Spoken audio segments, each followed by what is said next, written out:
Stuttering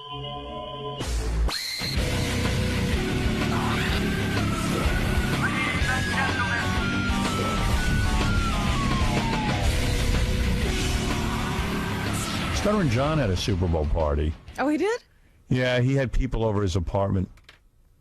Will and Jason were telling me it's really disturbing. What? John's behavior at his Super Bowl party. Like, John really mistreats his wife. Like, John sits his ass down in a chair like a king and holds court. And, like, according to these guys, he gets on his cell phone and calls Susanna from his cell phone and starts telling her to go out and buy beer. Like, he can't even get out of the chair. Like, she's right in the apartment. He calls her in the apartment. Right, he can't even get up to go to another room. He calls her on the phone. What's her problem? I don't know. At first, he wanted it. He wanted more beer because they ran out of beer. So he called the deli, and the deli wouldn't deliver. That upsets him. Then he starts dropping hints to the guys, like, I'll give you 20 if you go buy beer. Because John, it's funny because he's rich and he's poor. He'll pay a guy. He didn't have $1 to tip the cab driver, but he's got 20 to send somebody to buy a $5 six-pack of beer. It's important. Where's Jason and Will? I don't know. Yeah, come on in, guys, and be real. What's the deal? What do you mean? So you get on the phone to your wife? Yeah. Let me just say how great my wife is. Let me explain to this, Howard. I'm sitting on the couch during Super Bowl. This is my day. It's a Super Bowl. I was working all weekend. I was working out in Massachusetts on Friday and Saturday night. So this is my day. And she was working, too. She was cleaning, right, dudes? She cleans every beer. What did you guys see?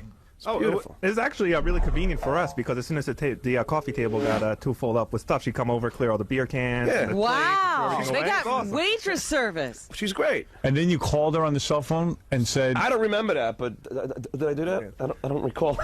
Yeah, Susanna was in the kitchen, and after the deli wouldn't deliver the beer, he calls on her cell phone. She answers in the kitchen. He goes, "Yeah, watch this. I'll order us some beer." And then he tells Susanna to go out and get some beer. And did she do it? The cold. She didn't do it. Damn.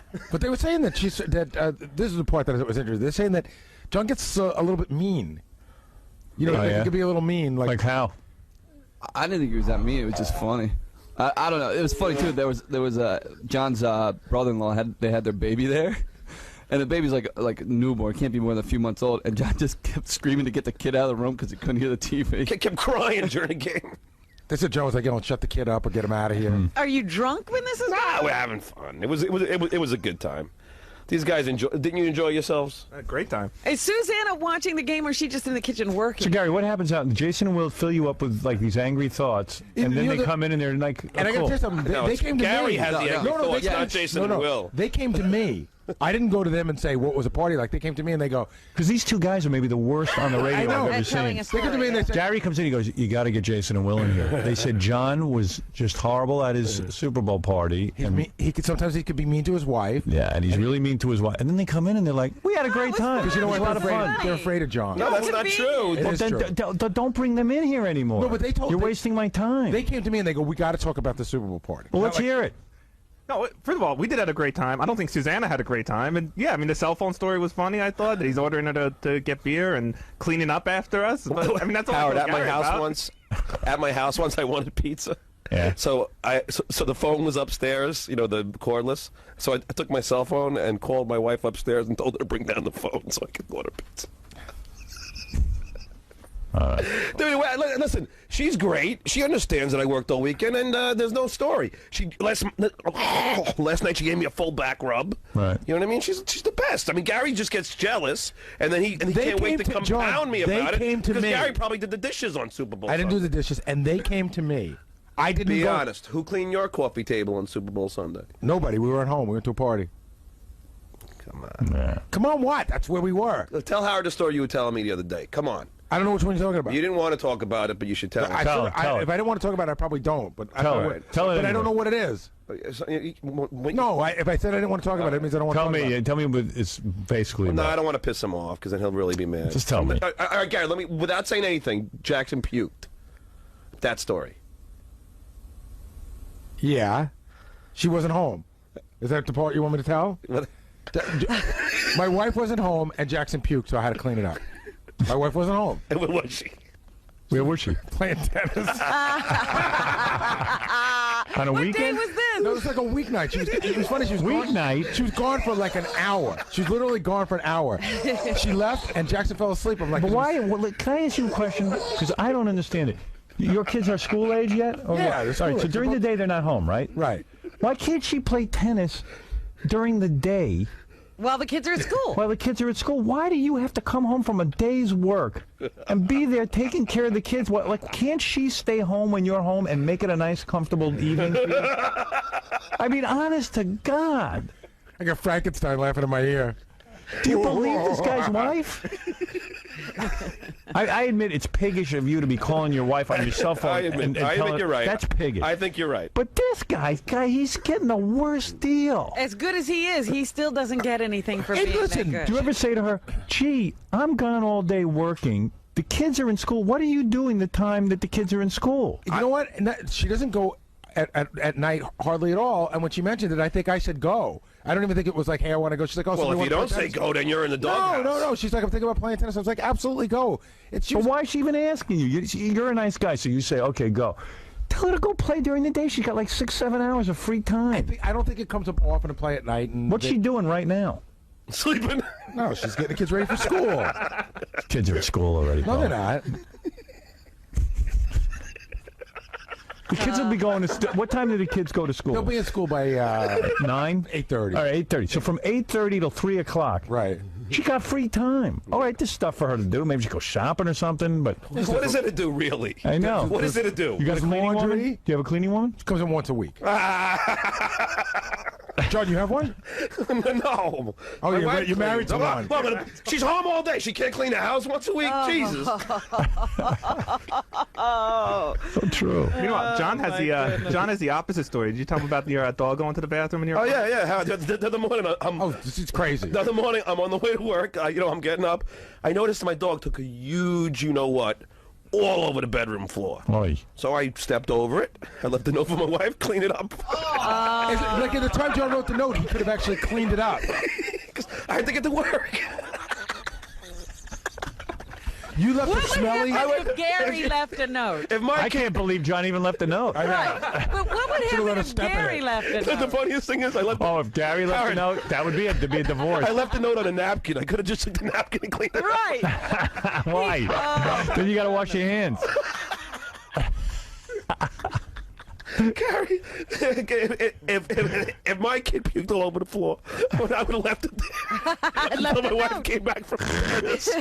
She comes back from tennis. Hey, look what happened. That'll teach you to go out at night. Poor Gary. Gary, poor Susanna. He's married to a nut. Dude, your wife's out playing. But the guy can't even clean up a dog doo-doo. You can't even.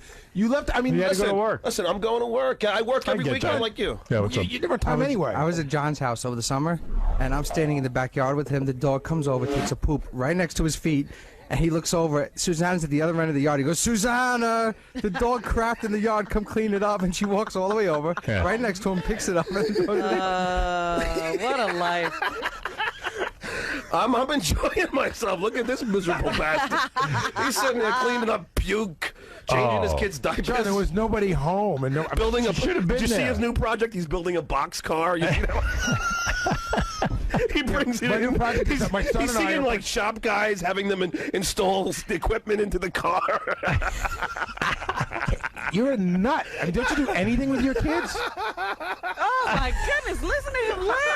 Yeah. Jason, how funny was it when Gary put in that car? Hey, look what they did to the bottom. Yeah. Imagine I worked on a project with my kid. Call Why are that you nutty. why are No, you hired a guy to carve it I out. did not hire a guy. Gary. I did not. Gary, John. did you route the wood yourself? No. Okay, who did it? I went over to my friend's house and he helped me with it. His friend, his poor friend now, is thought you said bothered with project- Gary's kid's project. Yeah, I thought it was a project you and your kid are supposed to do. One tiny part. So why are you having your friends do it? Because he was doing his kids Ken too. makes a good point. He was doing his kids Poor too. kid's now going to do Baba Booey's kid's project. Everyone's involved, the whole community. John, what do you do with your kids besides ignore them? Everything. You don't do anything. I play ball with You them. don't do I coach anything their with your kids. kids. I coach them in baseball. I do things I want to do. Exactly. John just does anything that's competitive. I ain't going to clean that puke. I heard. Yo, listen to this. Listen to what a lunatic John is with his kids. So you know how John's like crazy competitive, Yeah. like OCD competitive. Yeah. Right. He's got to win at everything. Him and his daughter were hanging around. This is too funny. And he goes, his daughter said to him, let's have a contest. No. I'll tell the story. Tell the story. I put my kid to bed every night. I play games with her every night. Like, you name that too, and all these different kinds. All right. So I had this game, because the Giant game was on 8 o'clock. I figured this would be quick. I said, Greta, let's just hold our arms up and see who can put our arms down, who can hold our arms up the longest. 8 o'clock at night. 8 o'clock at night. Take a guess what time this game ended. Howard, at 11 o'clock at night, she goes, it was still arms up in the air. At 11:09, she goes, Daddy, I'm losing feeling in my hand. He doesn't even let So I go, well, I guess you lose. He doesn't even let her win. I'm not going to let her win. Great Santini. How's that teaching a kid? You're going to teach Howard, him to... 3 hours and 9 You're minutes insane. with an 8-year-old's arm in the air. Come on. That's nuts. Child abuse. It is. Hey, listen, she's a good athlete. She had rotator cuff surgery the next day. Is that the craziest story you've Hey, ever it is heard? crazy. Whatever. Well, you're both crazy. Whatever. Okay, let's do push-ups. Okay, now we're gonna chug some beers. Yeah, let's just bounce a basketball off her head. Okay, me and my kid have the best time. We talk all the time. But, I mean, there are certain things that I think that while you're busy working this crazy schedule, you got to fly everywhere and, sign Baba Booey on pictures every weekend, that, you should have your day when you're home on Super Bowl or whatever. You shouldn't be... During the week, his wife could be out doing whatever, God knows what, Dude, that tennis. She's just smarter than you. She is. Well, apparently, according to you, the whole world is. I'm surprised she hasn't called you on the cell phone and told you to pick up here. I mean, what's wrong with you telling her, you know what, do your tennis during You're missing the point. day? I don't care. Yes, you do. I don't. Gary. Oh, I come really on, don't Gary. You don't care. want an hour to read or relax at night I'm hanging after out with the kids anyway, whether she's home or Yeah, not. but come on. You're in denial. Listen, I'm not in denial. When you tell me these stories, you're not happy about it, but then when you get on the air, you're like suddenly happy about it. No, I have no problem with You're the that. most miserable guy we know. You're the. I said you're the one who made a big issue of that. I You're didn't very care. miserable, though. I'm not miserable. Gary, if I'm you miserable because I said you know what, Howard? John. He is miserable. He once pulled me aside and said, "John, you're 90% responsible for for this whole thing on the air about how my wife doesn't do anything." I go, "Gary, you used to pull me aside and complain to me all the time, and now Not true. Yeah, Once in a while, you used to want to bring this Howard. stuff up on the air, but now suddenly things change in his mind. And Revisionist history. Of All right, John enough of this, because we could just go on all day. It's boring. It's boring. To hear me and John Wonderful. argue and John make stuff up as he goes along. I'm not making it. What did I make up? Enough for you. Really enough for you. What did I make up? I don't want to get into He's what we right, just he's said. We're right. not going to That's get enough. into. Look, Baba Booey's got a problem. No question about it. Yeah, John. No. Oh, come on. See, you transfer. I mean, it's really your wife, but you take it out on me. All right. Thank you guys. Dr. John. Hey, Howard, I wanted to say that we really do get in the caught in the middle between these two. Like, I think they really don't like each other, and we like both of them. And I think whenever they hear a version of a story, it's always like, oh, John was, such an a-hole to these guys, or you know what I mean, or Gary, vice versa. When John All hears right, it doesn't matter. I know. I walk in the other day, and I hear John claiming that Robin tried to make out with him in the car. She He did. does. Oh, here we go. John, how Robin. can you say that? Robin, what happened? go ahead. I had driven him home one day, and for months, every once in a while, he'd just say, why don't you give me a kiss? Okay. And I'm Yeah, like, this is wanna way before I was kiss you. married.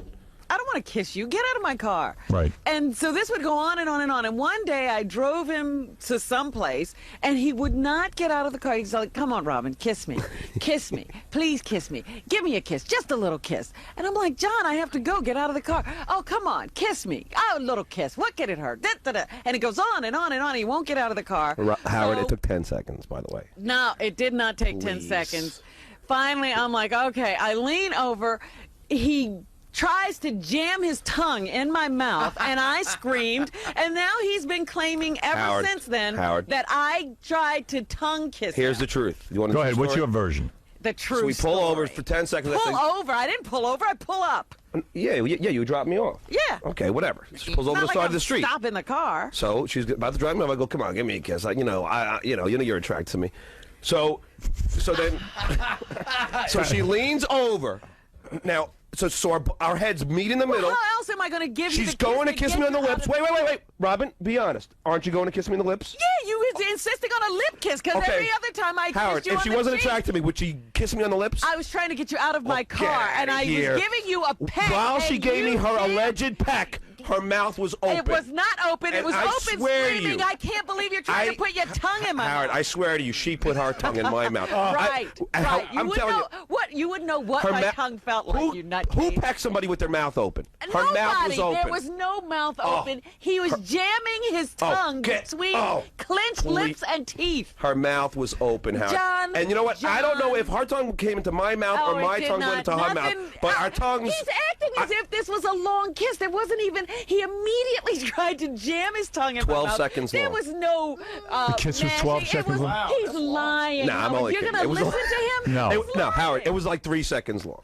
And you're Not saying even. she opened her mouth to tongue you. In She 3 opened her seconds, mouth. no. So why In didn't 3 you do it? seconds, you Because can hardly I was know. confused if she really was trying to make. Wait, let me understand In this. 3 seconds, he was confused. You're acting as if there's any Howard, validity You asked her for a to kiss. anything Yes. All right. he says. Now, Let's say so she leans over to kiss you on the lips. Yeah.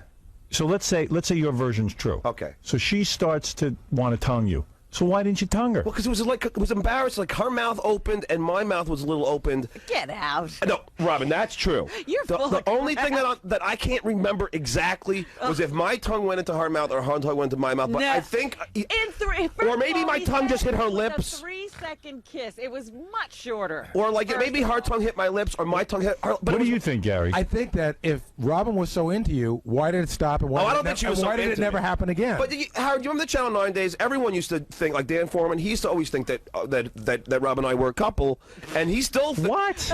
Dan Foreman was convinced that me and Robin were having No sex. one was ever saying Robin, that. you remember that? no. Never. Oh, ask Dan. I Telling spent you every now, day. Can you believe anything? I he spent says? every day of my life with Dan. I He never swear once on said my that life, to me. call Dan. Dan used to pull me aside and go, "Come on, you're banging Robin, aren't you?" I swear, he used See, to you know ask what? me. I think like Robin gets pals, right? Like Ralph's been a pal, and all the time that Ralph and Robin spent together, I never thought they were a couple. And John was a pal like that. John was Robin's movie pal. Even my and when she girlfriend needed a Karen at the date time pal- thought that me and Robin had something going on. No one. I don't know anyone who thought that. Me neither. Well, John, wait, this first is I'm why hearing I of say it. you can't put any validity in wait, anything he says. Okay, wait. If Dan Foreman talks to you, Howard, and he tells you that he did ask me that, then do you believe me? Dude, here's the thing. Yeah.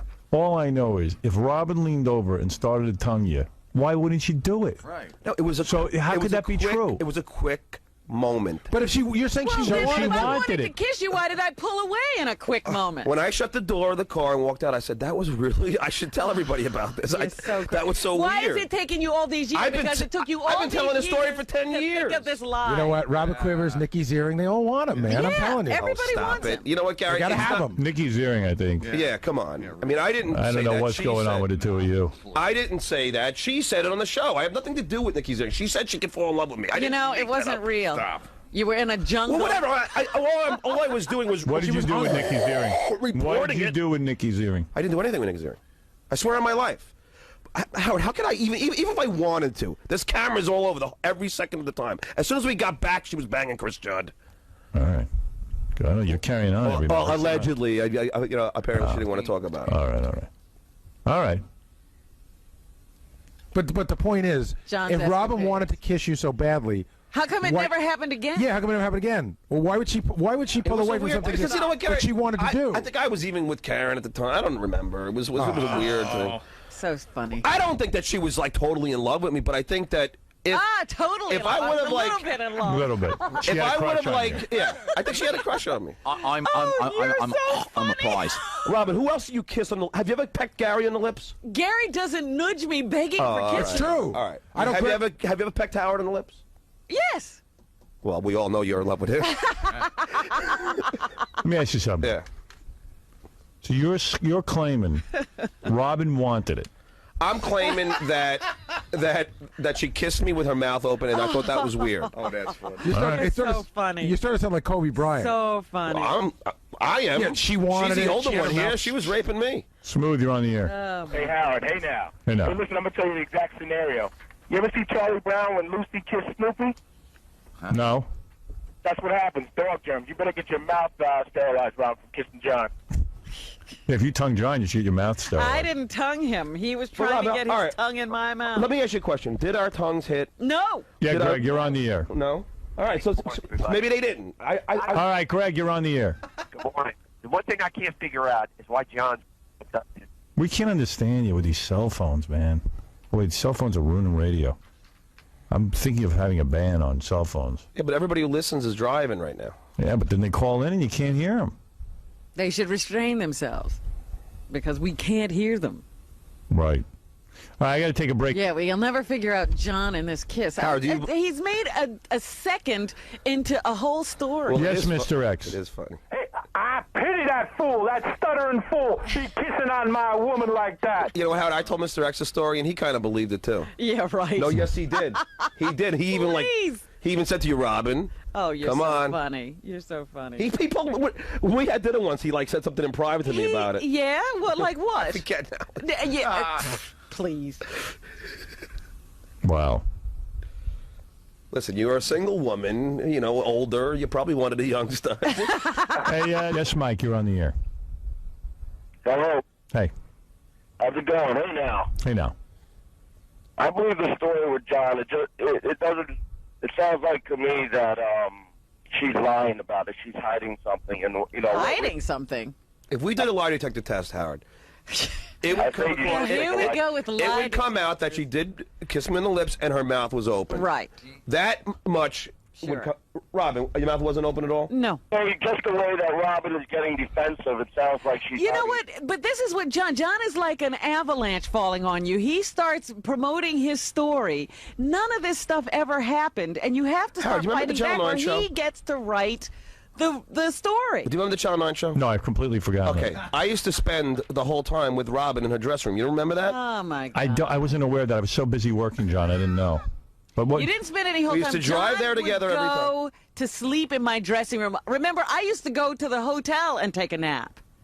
You used to put your makeup on in front of me. You used to change. I didn't put my own makeup on. I was in a makeup room. It shows you she's not into you. No chick puts her makeup on in front of a dude. But I didn't put my makeup on. Well, you I used was to in the get makeup ready in room. there with me in there. You remember? I did not, John. You'd have to leave when it was time for me to get dressed. Howard, call Dan for He me. had no You were in place there when to Robin go. got dressed, so you saw her body. No. She would make me leave when she got dressed. No, Gary saw her body. I know, but so what are you saying? No, but she used to get ready. I don't remember, I used to hang out in there the whole time. It was the only place I would And sleep when I there. came, remember, you'd have to leave because it was time for me to get dressed. My That's point when is, I if she got hated there. my guts, or she would let me hang out in a dressing room the whole time with her, talking. She would drive me there. No, John, I had a car. Yeah. So did Fred and Jackie. What do you mean? So You why were did I in the always... car with me when I went over to Channel 9? Yeah, you don't remember with the time in the Cross Bronx when you were trying to beat traffic and you would... That was one time that I drove myself. Most of the time, I had a Howard. car Yeah. driving me there. I'm just enjoying this. Howard. Yeah. By the way, what designer sunglasses do you wear that we always see you with on the E Show? What sunglasses do I wear in these? They're Serengeti. Those are cool, actually. Oh, thanks. Yeah, people seem to like them. I had another pair and I lost them. I don't How know much where they are. cost?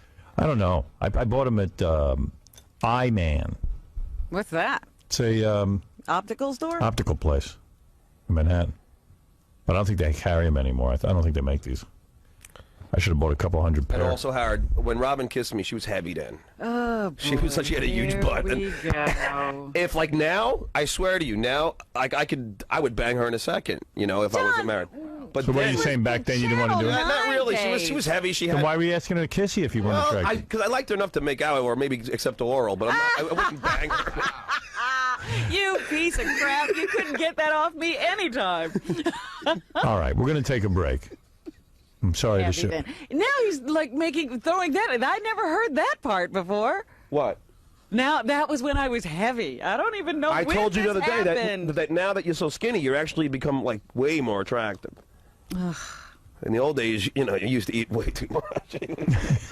John, you're too funny. You're an amazing man. Remember when she was whooping down like year? 7 hamburgers a day? That wasn't when we were kissing, John. You're a crazy man. Now he's mixing history during the Channel 9 days. all I right. was there. All right. Well, then how did you get heavy? What, No. Slim fast? This happened at the time of Channel 9, right? Well, okay. No, this was after Channel 9. Oh, here we go. It was after Channel 9. Then I didn't drive It was when you myself were at heavy, all. so it was either before. It was I don't know exactly John, the date. just stop. You're making up stories No, I'm and not. mixing You were heavy genres for, and eras. Robin, you were heavy and for all the of whole this 20 stuff. years I've known you. Right, fine, whatever. I can show you pictures when you knew me when I wasn't heavy. Yeah, for 3 months when you were on Nutrisystem, you she looked like an Ethiopian. Okay, Remember? right. All right, you two lovebirds have to take this This is the somewhere guy else. who was begging for a kiss, all right? What's your problem? What do you mean? I was horny, single. Like I said, I would. But I was a mess, so what the hell is wrong with you? You're still attractive. You what were just, the hell is wrong with you? You were attractive. Evidently, you weren't that big a mess. No, you were attractive for oral. No, either I'm a mess or I'm not. Howard, you know what? Some you'll take except oral from. God. I ain't getting into this. You're crazy. You're a crazy man. And just leave me alone. By the way, this goes on all day. Yeah, John with his stories, trying to convince people of something. I left here yesterday. This was going on. I had to leave. I couldn't even. I walk out of this every day. Well, you know that's right. This conversation has been going on for a while. So don't stop lying, telling Howard this is a new thing. We've been talking about this for 10 years. Right. All right, I got to take a break. Crazy, John. When we come back, the woman who does that voice of those sex audio tapes, she's going to come in. She's sweating, Howard. Look at her forehead. She's sweating. What does that mean? Because you know it's the truth. Oh, all right, whatever, John. She's sweating. Whatever. Look how That's how you tell the truth, whether I'm telling the truth or not. I have a tell. Okay. You do? I guarantee you Robin would take a lie detector test and pass it. That's right. How much you want to bet? Oh, here we go. How much you want to bet? I hate this. Now he's got to take one, and I've got to take. Yeah. You take the lie detector test. Forget me. No. Tell No. Look, Howard. No. Look how reluctant, OJ. If your story is true, your lie detector will come out. So why don't we both positive. take it? No, you. Oh, because you'll get in trouble with Mr. X. What difference does it make? That's why I'm telling you. He'd be pissed if she turns out lying. Doesn't he have any? He pour more than water on you. That there's only one true story. I don't know. Howard, then why don't we do it? So he can take the lie What question detector would you test. ask Robin if you had your opportunity? Okay. Did she open her mouth? Oh. When she kissed. Yes, I definitely wanted an open mouth kiss. She opened her mouth. It was longer than. Right, so in other words, Robin's hooked up to a lie detector, and the guy goes, "Did you kiss John with your mouth open?" Okay, and then she's gonna say no, and it's gonna go bam. Then you put on the thing and take the lie All right, detector so let's test. do it. And Let's go find ahead. out once and for all. Only one person needs to take the test, John. But it should be you. No, why should it be me? Howard, who's more fun for it should be? You. It's not a question of fun. It's a question of whose interpretation you believe. So both of you would have to take the test. Yeah. No, I'm not taking any tests.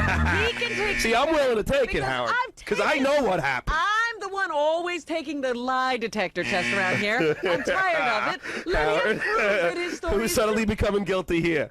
Howard, he doesn't even believe his story. Yes, That's I do. what I'm counting. All right. He doesn't even believe Of course, I believe it. So then why don't you take You the don't test? believe it? This is you making up things to enhance and get in here and have some airtime. I didn't. This wasn't about airtime. Of course it has, If it but was you about Howard, if it was tried. about airtime, when I pulled you aside one day. What is it? Oh, See, the please. discussion out there is that John would absolutely pass a lie detector test. Let's put him on it then. Not because it happened, but John has convinced himself it happened. He doesn't even probably. believe this story, Gary. I know he doesn't. We Yeah. think he does. We think that. No. I believe that our mouths were open. The only thing that He's was not even if sure no, of the that. only I thing gotta is, get if out the of tongue's this. hit or not. I'm not sure. I know that my tongue hit something, but maybe it was her lip or something, or her teeth. I don't know. But she pulled her head That back. means his tongue was out, which is my story. Or maybe your tongue hit my No. tongue. You told them yesterday I tried to put my tongue in your mouth. Now you're saying Yeah, my because our tongue tongues hit. something. I can't remember if it was mine in your mouth or yours in my mouth. Crap, John. No, it's not, Howard. You're saying the two of you tongue. Yeah, I No, think our tongues no, hit he at wasn't some saying point that. during He the kiss. said When I his left your story car. was that I tried When I left to her put car, Howard, my I tongue said, in his I said, mouth. I think our, as I left the car, I said, I think our tongues just touched. Yes, because you were poking your tongue out, but No, I wasn't. ran away. Get out of here. Ran away. Yes, I ran away. Ran away. I She's driving. screamed She and ran away. No, from you A in the liar. car. I retreated. So why don't you You're take a the nut. test? This is the Take the funniest test. thing. Take the test. Why do I have to take a test? Gary, It's no come big on. Deal. Come on. Take a test I yourself. think that what should happen is both of you guys should take I'm a not test. going to go under any lie detector anymore. Test John if you want Guilty. to test somebody. All right. Fred, Guilty. Fred. I say both have to take the test. You can say I all believe you John want. is I'm making. tired of being- course you do, I Fred. get challenged every moment. No, because John, you changed your story 5 times. No, I didn't. During the, go back and listen to the tape. I said our tongues, Go back I and think, listen to hit, the but I This is cannot what I've be been trying to tell you. He changes his story He changed over his story the that years. I- No, hold on. Completely Hold on. First, it was during the Channel No, I 9 have show. to Hold on, change. Howard. It wasn't during the thing Channel I'm 9 saying is our mouths were both open. No, I don't it know wasn't. if my tongue hit her tongue, if her tongue hit my tongue, if my tongue hit. That's Let's the only have thing. the FCC investigate while they're doing the Janet Jackson investigation. Yesterday it was Robin tongued me. Yeah, I think she That's tongued right. me. See, this is what I'm Gary, telling I you. think our tongues touched. No, you know, Well, it now wasn't he's that your changing tongues it again. touch. It was that she stuck her tongue out at Yeah, you. he wasn't saying Gary, when he your stuck mouths are his tongue closed, anywhere. well, your mouth is probably impossible, but when when your mouths are open and kissing, Howard, right? You know, you can't remember if your tongue was out into her mouth or her John, was did we have our arms around each other? What was going on there? I think maybe my arm was. Oh, you're was, crazy now. Next he's Now gonna have you're Well, I mean, how do we Now kiss? you're Well, out of your mind. okay, Robin, I had my arms behind my back. I mean, come on. You're too funny. And by the way, You're she too leaned into funny. me too, Howard. It Here wasn't we just go. me leaning into her. I was driving a car. It's a big car. If I was going to kiss you, I had to Well, lean then over. why would you lean over and It's go to like kiss me in the lips? Because I was going to give you a kiss. Why? Because you begged me Oh, to. come on. What? Oh, this was my idea, John? Do you kiss all your men No, that you it don't wasn't like my on the lips? idea. Was if it you hated my me so much, idea? and you were was so, it my idea? No, it was my idea. All right, then. I'm the Who man. was asking for it? I'm the man. Although you did give in to it. I was sick of him. This was going on for months Listen, you and months remember and what- months and months. Howard. Should have never happened. Remember how And Karen now was sick I of me? stay away from him.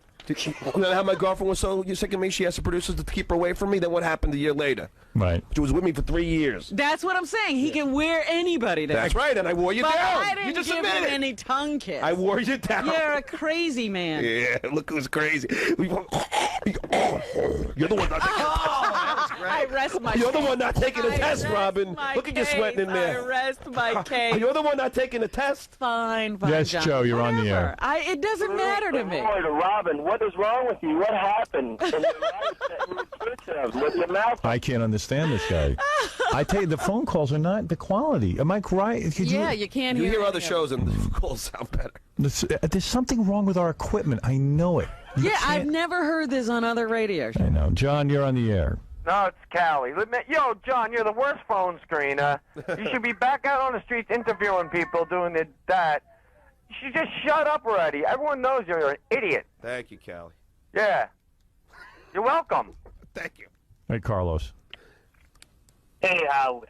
I just want to tell Robin, I love you. I want to kiss you. Mi chocolate, mi amorcita, te amo. Te quiero dar un beso. Mua, mua, mua, mua, mua. Hey, Robin, Yes, you still here? have we told each other that we loved each other? Oh, my Huh? God. Here we go. Have we? Here we go. Yes, in the most amorous moments. Linda, go ahead. You're on the air. We have. I'm telling you. I believe that. Howard, I have a theory. I think Susanna has a grand plan. When that woman comes to her senses and goes to the divorce lawyer, is he going to have a field day with the grounds for divorce? He's going to pay through the nose for that waitress service he's getting. Right. Only 50% is He allowed. is so Only delusional. 50% He is the most delusional man when it comes to relationships and people. Oh, why? You don't clean up after your husband? Ever? I'll tell you No, what. he helps me. We're a team. I'll tell you what. My mother always cleaned up after, like cleaned the table and did all that work. My mother did too, All but right, so? we have So- more so was your respect father for an idiot each too? other. Is your father an idiot too? My father is passed away. Thank All right, you. well, was that... Yeah, but your father. My father did expect that kind of treatment, Yeah, but your and I father- saw that growing up. But when you actually have to live it, and you're working your butt off, and Hey, your husband comes home and hold on. expects to be waited on, I'm You so know, why am I busy with John's problems? No, I I gotta know. move on. I got I'm a not ton of asking you to great be. stuff to do today. I didn't ask to be in Holy here. mackerel! I know. It's enough already. It's fine. I don't know what happened between you two. Well, It she sounds won't like take a something lie happened. detector test. Something with just happened. an admission of You guilt. can- Something went on. Then, you know what? Indulge all of you can Well, indulge Howard, at yourself the very in least, she fantasies. kissed me on the lips, right? Right. Like I've never kissed any other person on the lips before. listen, I don't kiss I think you can get a number of men in here, and they'll never say I tried to jam my tongue and one in their had mouth. you over a sink. All right. All I'm right. not talking about him. He had my tongue in his mouth. All right. Listen, you two lovebirds. I got to take a break. I'm tired of this. I'll tell you what, I bet you would never kiss Benji on the lips no matter how. Thank you, Howard. That's a good point. Oh, my goodness. I didn't want to kiss John. John skeeves me. But I had to get him out of my car. It was one of those days. He was not going to leave. Get out of here. What a lame excuse. Sure. All right. Why don't we take a break? You two work this out. I don't have anything to work out. You guys remind me of those two people on Star Trek who were eternally locked in battle. But that's what it's like with John. Life with John is being locked in an Oh, yeah. So why have you told me that you love me? Because I had to get again. Oh, here we go, Howard. Let me tell you. Let's hear the BS here. He'll say, Robin, you love me, don't you? Oh. You love me. Okay. Go ahead and say it. Please say it. You know you love me. You got to say it. All right. So you spend a year hearing that, and you finally go, yes, I love you, John. Get away from me. Get out of here. Oh, stop. How do you think she said it to you? She said, you know, there'll be times where I'm just hanging out, and I'll be like, I'll say I love you, and she'll say I love you too, or something like that. No. Ask the guys in the hall. There are days that John sidles up to me with that look in his eye, and he always grabs me and mauls me, and then he'll go, oh, I love you. You know you love it too. And I'll say, yeah, that was your story John. about That's Jackie. Right. You've told me you love me. It's like I mean, we were just all hanging around when you said. All right, sure. All right. I have no recollection of it. Oh, of course not. You block everything out. Then I'm definitely telling the truth. All right. You know what? I love this, but I have to move along. We're going to be back right after these words. All right, John, what happened, man? What? What happened? I'm just looking at the calls. What do you mean what happened? I told the story about Robin and I kissing, and we have our memory is true that we both our memory is the same when it comes to the kiss. So we both kissed, we both bent over, both admitting to that. I'm saying that our mouths, at least from my recollection, our mouths were open. Now, when I left the car, I thought either my tongue hit her tongue, or my tongue hit something. So I don't know what it was. I don't know if Robin's tongue hit my tongue or her teeth hit my tongue, but I know that my tongue hit something. And then I'm questioning myself: did she give me the tongue?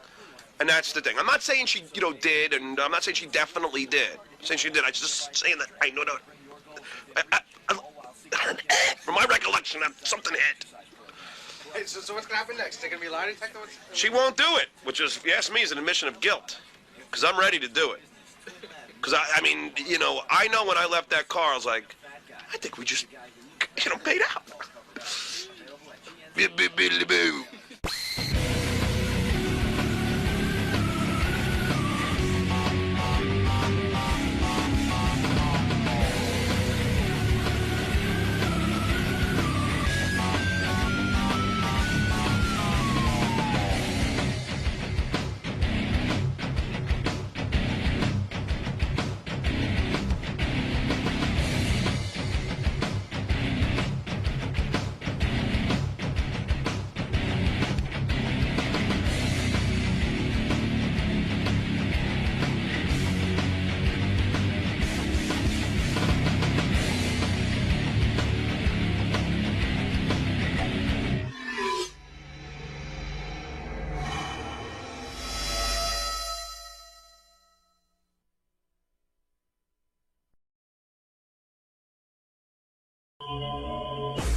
Hey, what's up, Dave? Fuck you. Oh, come on, man. It's early. It is early, isn't it? What are you, TMZ? You know what? Someone actually just told me what TMZ stands for. 30 mile zone, right? I never knew that. I just found that out. Why would I know that? Pretty recently. What's going on, man? Well, hey, right we were just trying to figure out when the last time we were here was. It's been like almost 10 years. It was right when you guys were releasing In Your Honor. Yeah. You got any fucking donuts or nothing here? Yeah, we got some. What the fuck? We got some healthy stuff, I think.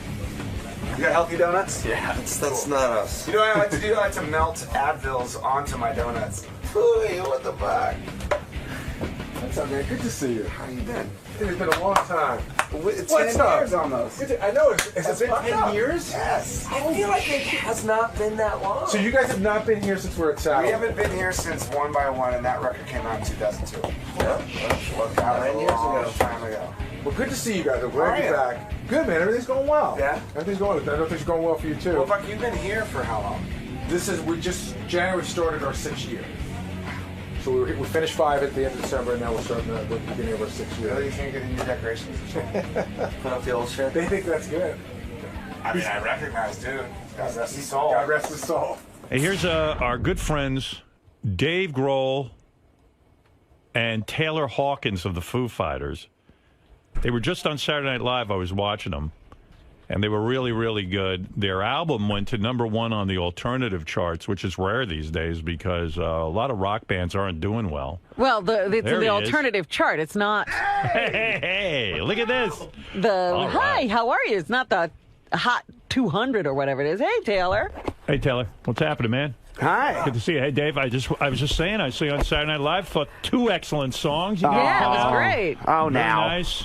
Very nice job. We were trying to figure out how long it's been since we've been here. It's been a long It's been like time. 10, I think it's been 10 years. No, Wow. No, it hasn't been that long. It hasn't been that long. I've seen you guys Like around. 5 years. Maybe 5 Someone years. was saying that the last time we were here, someone had to, took a banana and gave it a blowjob just so he could hang Yeah, out with but he us or said something. fillet it or something. Filleted it. Filleted it. Filleted it. Yeah. Someone filleted I it. think he's like, someone had to banana. fillet a banana. I'm like, what does So, that mean? I was watching Saturday Night Live, and the first thing I was thinking about, when you perform with the Foo Fighters, you shake your head so violently when you play that I don't understand how you don't have like a whiplash condition or your neck doesn't hurt. Brought to you by Advil. Thank you very Is much. that true? Because It's like 3 Coors Lights and 3 Advils, and no, but it be works. honest with me. You shake No. your head violently when you play. Does that hurt you? No. It doesn't at all. You don't feel it. It kind of does, like for the first couple days of the tour. Is And then that it true? loosens up. Yeah. Have you ever had a whiplash where you had to wear a neck brace afterwards? It's not that bad. Is it true that you are almost deaf from playing rock music? My left ear is is almost gone. Now, why don't you wear the ultimate ears like people wear on stage? Because it looks so stupid. Lame. I look gotta cool say, now. what you know. You're I still hate it when using the people old stay- monitors? They Wait a wear them second. like decorations. Yes, you know? but wait a Yeah, second. when they stick Look out all. But wait a second. But those are worse for you, I think, Howard. You wait a second. I'll tell you. I'll tell you what the weirdest part is. When you have those things on, just as you have these headphones on, Right. there's no sonic perspective. So if I have these off and you're talking to me, I know that you're right in front of me. But if I turn around, I can hear your voice behind me.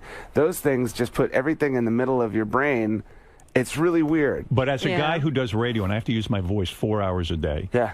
wearing the headphones, I can lower my voice. I put compression on the microphone. That's right. It saves my voice that I can actually talk because otherwise I feel strained.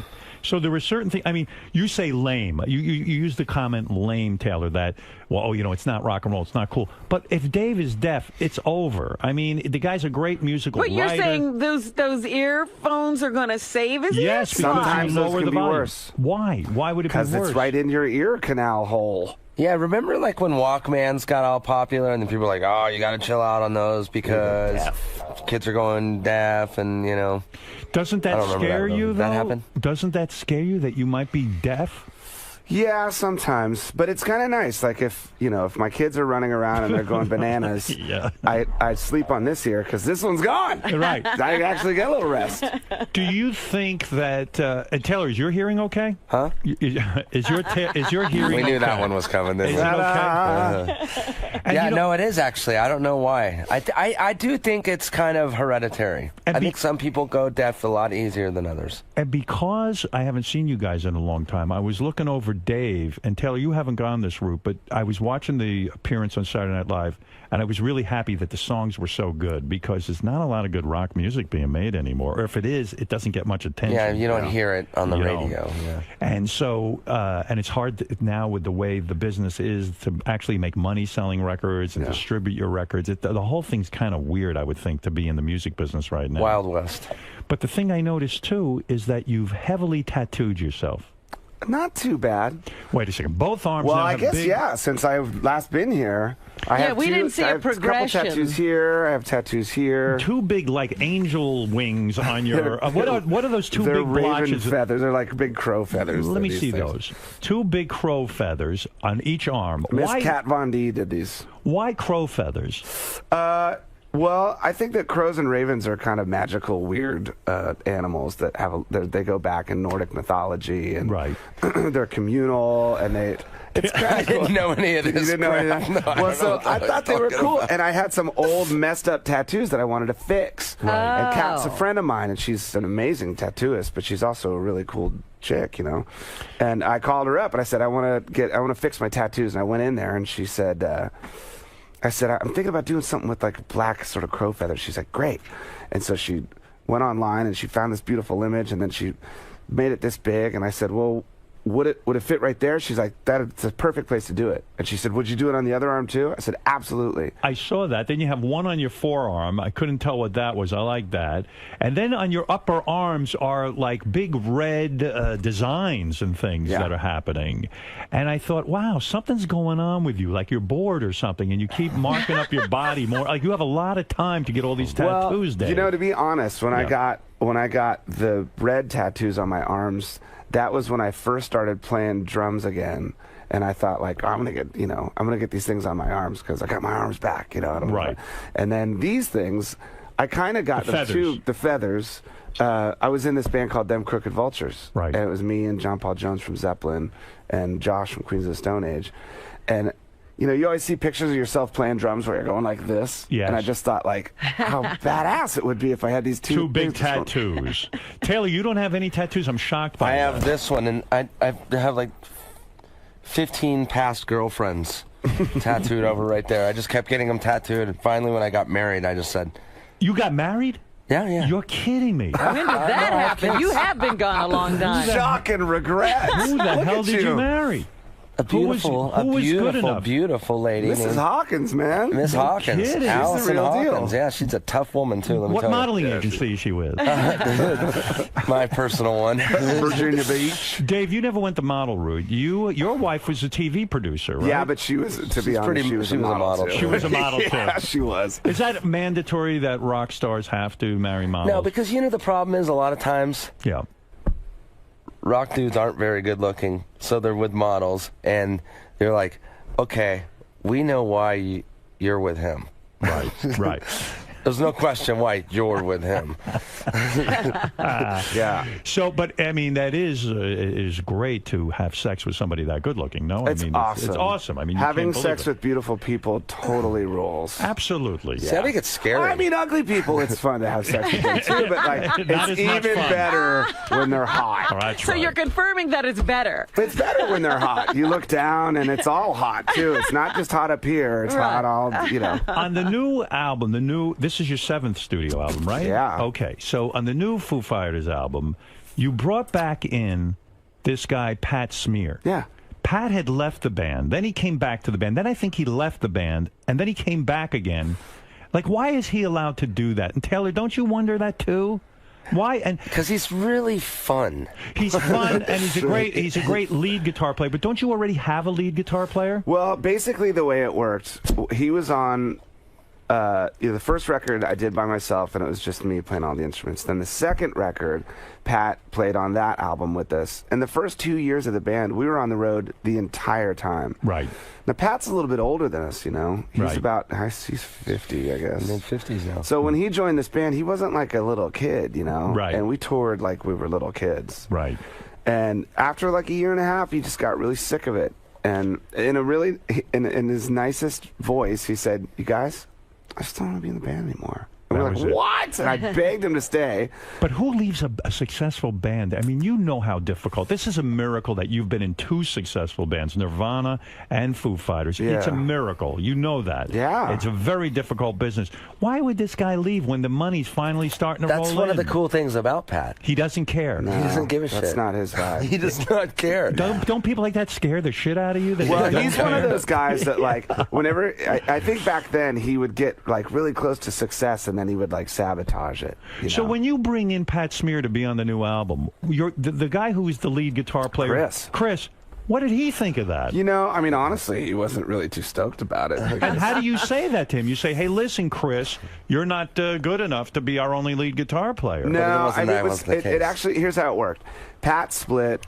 After Pat split, we got another guy, an old friend of mine, He was in for maybe 8 months. You haven't seen the movie yet, have you? You guys see the movie? No. We did. All these questions would be answered. Yeah. Well, wait a second. You walked up to a guy and said, "Chris, I hate to tell you this, but I'm bringing in another lead guitar player." Well, we were doing this acoustic tour, right? Okay, and we made a record in 2005 that was a double album. So one record was rock, the other record was acoustic stuff. Right. And there was just additional instrumentation. There was like strings and vibes and more like 20 guitar parts, and so we needed to get another. We built this extended band, and we needed another guitar player. And Pat and I have always been friends, right? So I thought, let's have Pat come back and do it.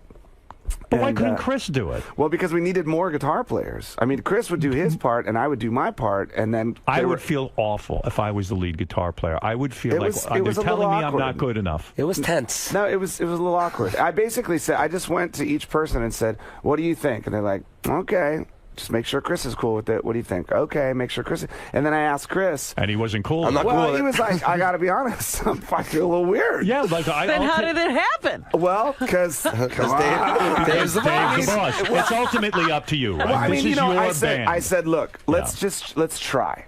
Right. Let's try. You can't. I mean, that's what one of does the try things. mean? In other words, try means like come in. Not If being it on turns into like a fist fight or whatever, then maybe it's not a good idea. Is it a drain being the boss of the Foo Fighters? I mean, as much as it's great that you write the songs, it's kick-ass. It's not a drain on you that you have to turn to people and say, "Look, you're out on this solo. I'm taking it away from Chris, and I'm giving it to Pat." Well, yeah, but Pat doesn't play guitar solos. Yeah, well, the truth of the matter is, it really works out really good. There is a place for him. Dave's the perfect rhythm guitar player because he's a great drummer, obviously. So he's got this perfect rhythm guitar playing. Chris is like the color. Chris adds the leads, and he's the color on top. And don't get me wrong, it works. When I heard this stuff on Saturday Night Live, I said, "Wow, this sounds really good." Pat's the dirty, scrappy undertone, true. I mean, he's from the Germs. He's from the original LA punk rock band. So he adds a lot of. He's the gutter. He's the gutter of the Foo Fighters. Sometimes when you're screaming at the top of your lungs, I get fearful that you're going to lose your voice. Does that hurt your throat? You're so worried about me, Howard. I love it. Your head, You're such a good dude. Does it hurt your throat? Concerned. I am. These aren't questions I get all the time. You know, I saw How much pussy did you get on the road? No, forget the pussy on the road for a second. We'll get to that. But do you blow out your throat when Absolutely. You do, and you don't give any thought to like, wow, I want my voice to last for the next 20 years. You know, I'm a little more in the moment with that kind of stuff. Like, I should take care of my voice better. I should take care of my ears better. But to me, you know, I'll know when it's time to stop. I'll know when it's time but to you see, just you think, cool it. You think, oh, I'll be in my 50s, it'll be time to stop. But you might be 50 going, you know what, I'd like to go play a tribute to Paul McCartney, or I'd like to play a tribute to someone, and then your voice will be gone. I hope that before that happens, I'll figure it out. Right now, I'm still doing okay. I mean, for years, like, it's been the same thing ever since. I try, dude. You do. This is an issue. What do you do? What do you say? Before we went on Saturday Night Live, because I sang the backgrounds, and I'm having my little throat coat tea, and I'm like, 170, come on, and he's sitting there drinking his Bud Light. It was like, no, get out of here. You are a lot of fun. You are a lot of fun, Taylor, to watch. When I see the group perform, it's very dynamic between you and Dave. People don't realize how much singing you actually do behind Dave. You actually sit there and harmonize them while you play the drums, and you apparently need to wear shorts when you play. Why is that? You can't wear pants? Because I grew up. Yeah, I'm from Laguna Beach. I grew up, you know, on the beach basically, and I always played in surf trunks, and I still just wear surf trunks every day anyways. No underpants, just the surf trunks? No, and your balls are hanging all over. Free flowing, dude. Wow, that's awesome. Yeah. So Dave, I don't understand something about you. I don't understand how you became this great guitar player. You were in Nirvana, you were the drummer. Yeah. And then all of a sudden now you're this front man with a guitar, and I don't understand how you made that transition. Did you take up the guitar after Nirvana broke up? Guitar was my first instrument. Well, Pat's got a great story about that. He said that him and Kurt were walking backstage at a Nirvana show or whatever, and you were sitting in a dressing room like playing the guitar or something like that, and then Kurt and Pat were walking by and they listened to Dave playing guitar and like, We're not even the best guitar players in the band. I mean, I started playing drums because the drummer in the band that I was in as a kid just wasn't really that great. Did you start? So now let me do that. Were you a musical prodigy? Were you a kid who, at like 10 years old, could play every instrument, something like that? I get that feeling. No, but I could figure stuff out. You know, like I could hear a song and I would know, I could see it how to play it in my mind, and then I would just be able to. Did you take formal lessons? Did your parents get you piano lessons or guitar lessons? No, but both of my parents were musical, so I think that, like, my You father just was a sort of classically picked it up, trained yeah. flautist, and he's got like pitch and a great ear. So your father playing the flute didn't say to you, son, I want you to have music lessons. I want you to learn how to read music. You don't know how to read music. No. You do this all by ear. Yeah. And so when you're growing up and you're in bands, your parents are probably encouraging you to do this because they understood the world of music. Well, the bands that I was in when I was a teenager were like crazy hardcore punk rock bands. Like I practically worshiped the devil when I was a teenager. Were you a bad student? Absolutely. Terrible. Totally. Didn't graduate high school. I dropped out. When I dropped out to go on the road when I was 17. But you're from a musical family. Yeah. And so, and also probably a middle class family, right? Yeah, middle lower class family. Were they kind of disgusted with you and like, wow, why aren't you going to go to college? Well, son? you know, my dad, my father is, he's more conservative, right? So we lived in D.C. and he was kind of like a Capitol Hill guy. He was a speech writer and he was a campaign manager and he was a journalist and super intellectual. My mother was a high school English teacher for 35 years, so she was more liberal but equally brilliant. And you tell a high school English teacher They're you're going to drop out of school? Yeah. And what do they say? No way. Just get a job and you better be good at music. You're kidding me. No. You mean you said, look, I've got the music in me. There's no question about it. She knew. And they don't force you to stay in school. No. You're that strong-willed that you knew you could leave school. Like my parents would have just kicked my fucking ass. Oh, my dad. I wouldn't be here. I'd be dead. Did you go to college? So, no. Junior You're college. right. So, okay. What is junior college? I don't even know what that Junior is. college is like, you know. Like what I went to. What is junior? It's They like teach you like how to bang sheet metal, or is that what that is? Is it trade school? How many? It's where you go to fuck girls. Yeah. That's right. So wait a second. Stupid. You drop out of high school at 17. Were you the cool kid in high school? Absolutely not. How do you meet Kurt Cobain and form Nirvana with him? Although you were the 6th drummer in the band. Yeah, right? I came later.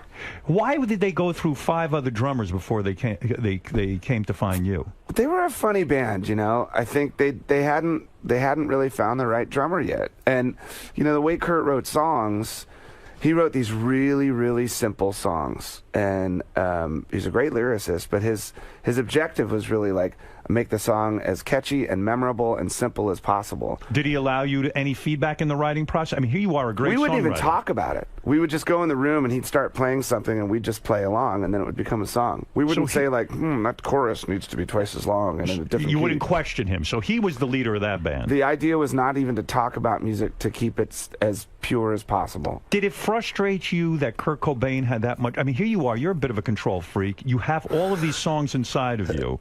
And then Kurt Cobain describing you. How did you function in that band?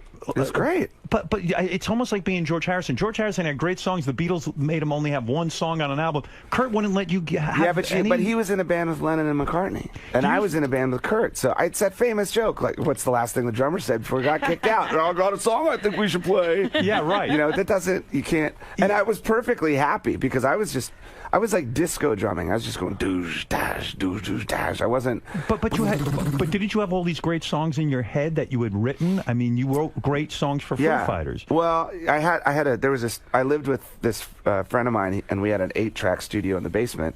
So I just go record by myself in the basement. Did you ever say to Kurt, "Listen, I've got great songs"? No. You would not do that. You never let him hear anything you wrote? He heard some, and he liked a couple of them. There were 2 that he really liked, he wanted to do, but he was afraid to ask me if he could change the lyrics. Do you think if Kurt hadn't died, you'd still be in Nirvana and never have written any of your songs that you wrote for Foo Fighters and never have gone out and done it? Like, in a way, his death liberated you in a weird sense, right? I mean, I know that I would still be recording and writing stuff of my own. Because that's one of the great. Taylor does the same thing. It's like everybody in this band goes out and does side projects. Right. You know? So when they come back to this, it's the Foo Fighters, and then. But you weren't doing that when you were in Nirvana. You weren't doing side projects. Well, I was, but I just wasn't letting anyone hear it.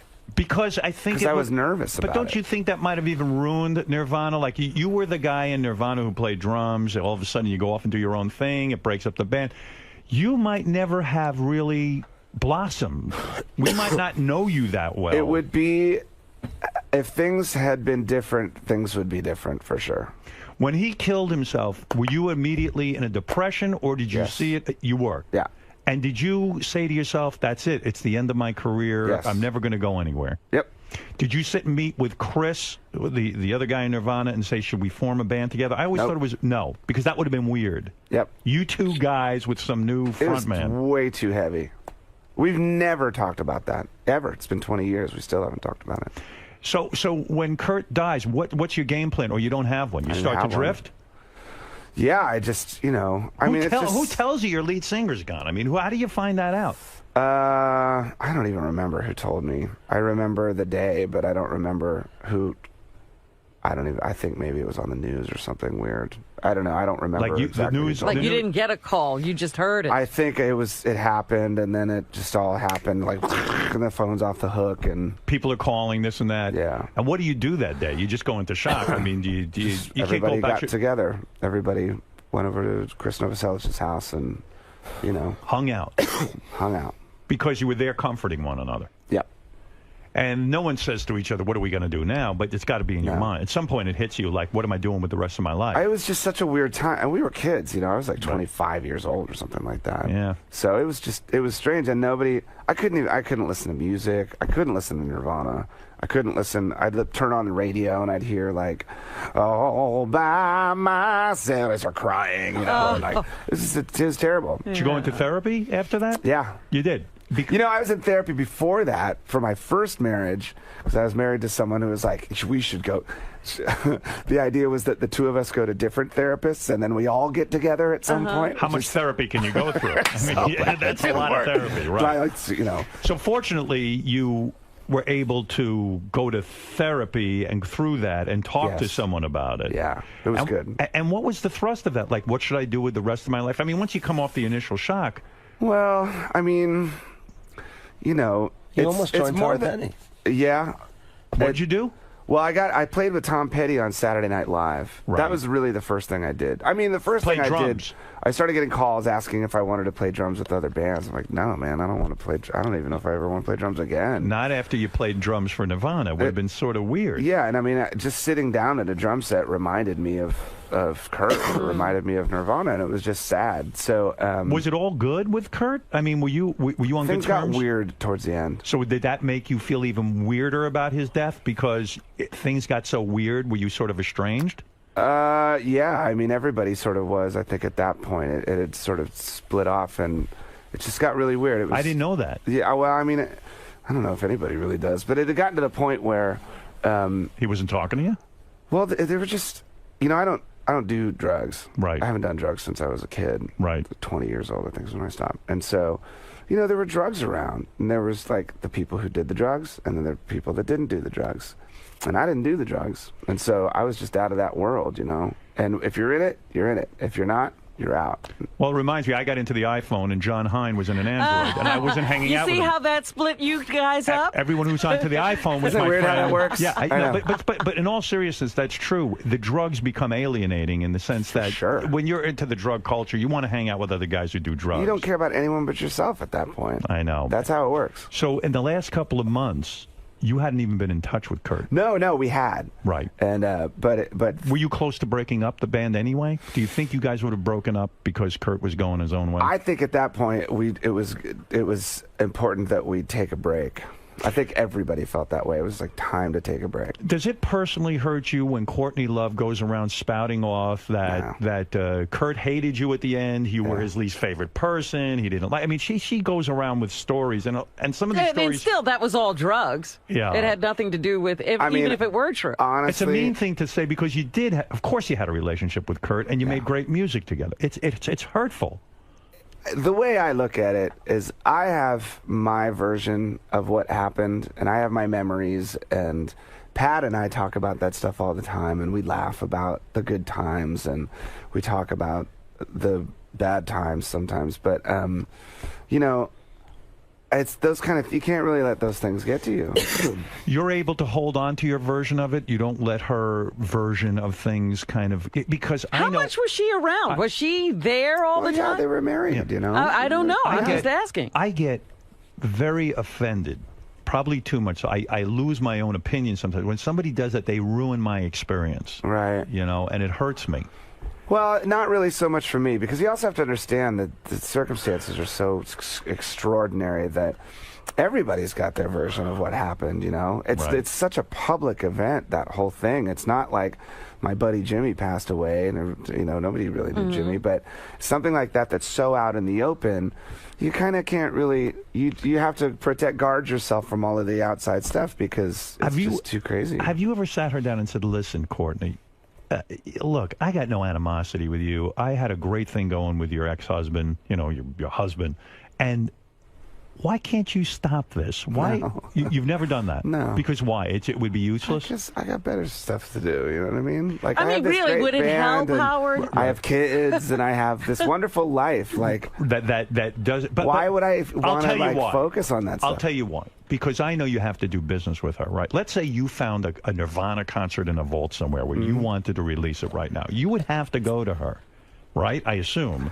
Well, it's not like I would call her. And some business guy would. Right. That's kind of how But then it you works. know she would see that you wanted something, so she would right away kind of say, I'm not doing that. Well, you know, I think at the end of the day, whenever any of that business stuff comes up, everybody, no matter how weird things are, everybody kind of holds Nirvana as like, that's the priority. The music and the band, that's the priority. And it doesn't matter what else is going on. It's like, this is great.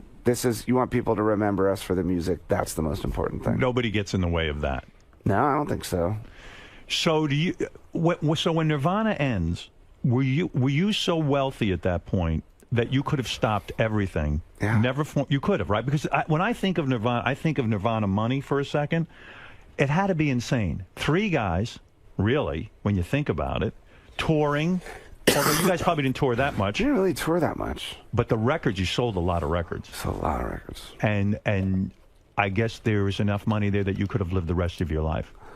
Yeah, I mean, at that point, I was 24, 25 years old. I'd never made more than $3.25 an hour. You know, I'd never had I never had salary. Right. I'd only worked minimum wage my whole life. So it's a good idea for us not to go to high school, right? I mean, is that the message today? Kids, don't waste your time. If you have at a how skill, awesome right. my A life skill turned schmill. out. Yeah, just play drums or something. Well, that's a skill. Think about it. Like, honestly, how much do you really need? I don't know. mean, When you got out of Nirvana, here Kurt is gone. What were you worth? I don't really even remember. $100 million? Oh, no way. $50 million? No, not $25 million. Not that much either. $15 million? Maybe. All right, so somewhere around $15 million you were worth. It's true. You could have just said, you like that. That's highball, too. Wish I was in Nirvana. Yeah, what were you doing? You should have dropped out of high school, you maniac. I was working at a music store. You're over at that junior college wasting time. Did you ever meet the other 5 guys who were in Nirvana before you playing The other drums? drummers? Some of them, yeah. Are they bitter? I don't think so. Well, I haven't seen him in a long time. I remember meeting one of them, and he shows up in a monster truck over at the house where Kurt and I lived. He's like, hey, let's go get some beers. And we went down to, this is Olympia, Washington. We went to a grocery store, and next door there was a laundromat. He goes, hey, y'all got a quarter? We go, yeah. He jumps in an industrial-sized dryer and goes, put the quarter in. Oh, and my he got in the God. dryer and just flipped around for a couple minutes and then knocked on the window. We let him out. Oh, my goodness. It's kind of like the Pete Best story. I would love to meet the 5 other guys who were in Nirvana and what they're doing now. Wouldn't you? Wouldn't that be sort of an interesting Well, I know TV 2 show? of them. Chad, I think, was the drummer right before me. Chad lives I think he lives in Bainbridge Island, and he's really, he's got his own music thing going, and he's happy. They should form a band, 5 drummers all Oh, my together, God. just sitting there, like some sort of, I don't know, some kind of drumming thing. Well, the other one, Yeah. Dale Crover, the guy who played drums on the first Nirvana record, he and Chad both played, but he was like my drumming hero. So, and he's on the cover of Modern Drummer. And why was he not good enough? Did you ever ask Kurt? Well, he was in another band. He was in Kurt's favorite band, and Kurt would borrow him sometimes. Oh, I see. So he didn't want to leave his favorite band. Meanwhile, he should have left that favorite band. Yeah, what was the favorite band? Yeah, they're called the Melvins. The Melvins. Isn't it unbelievable the mistakes you can make in life? Like, imagine if you were a guy.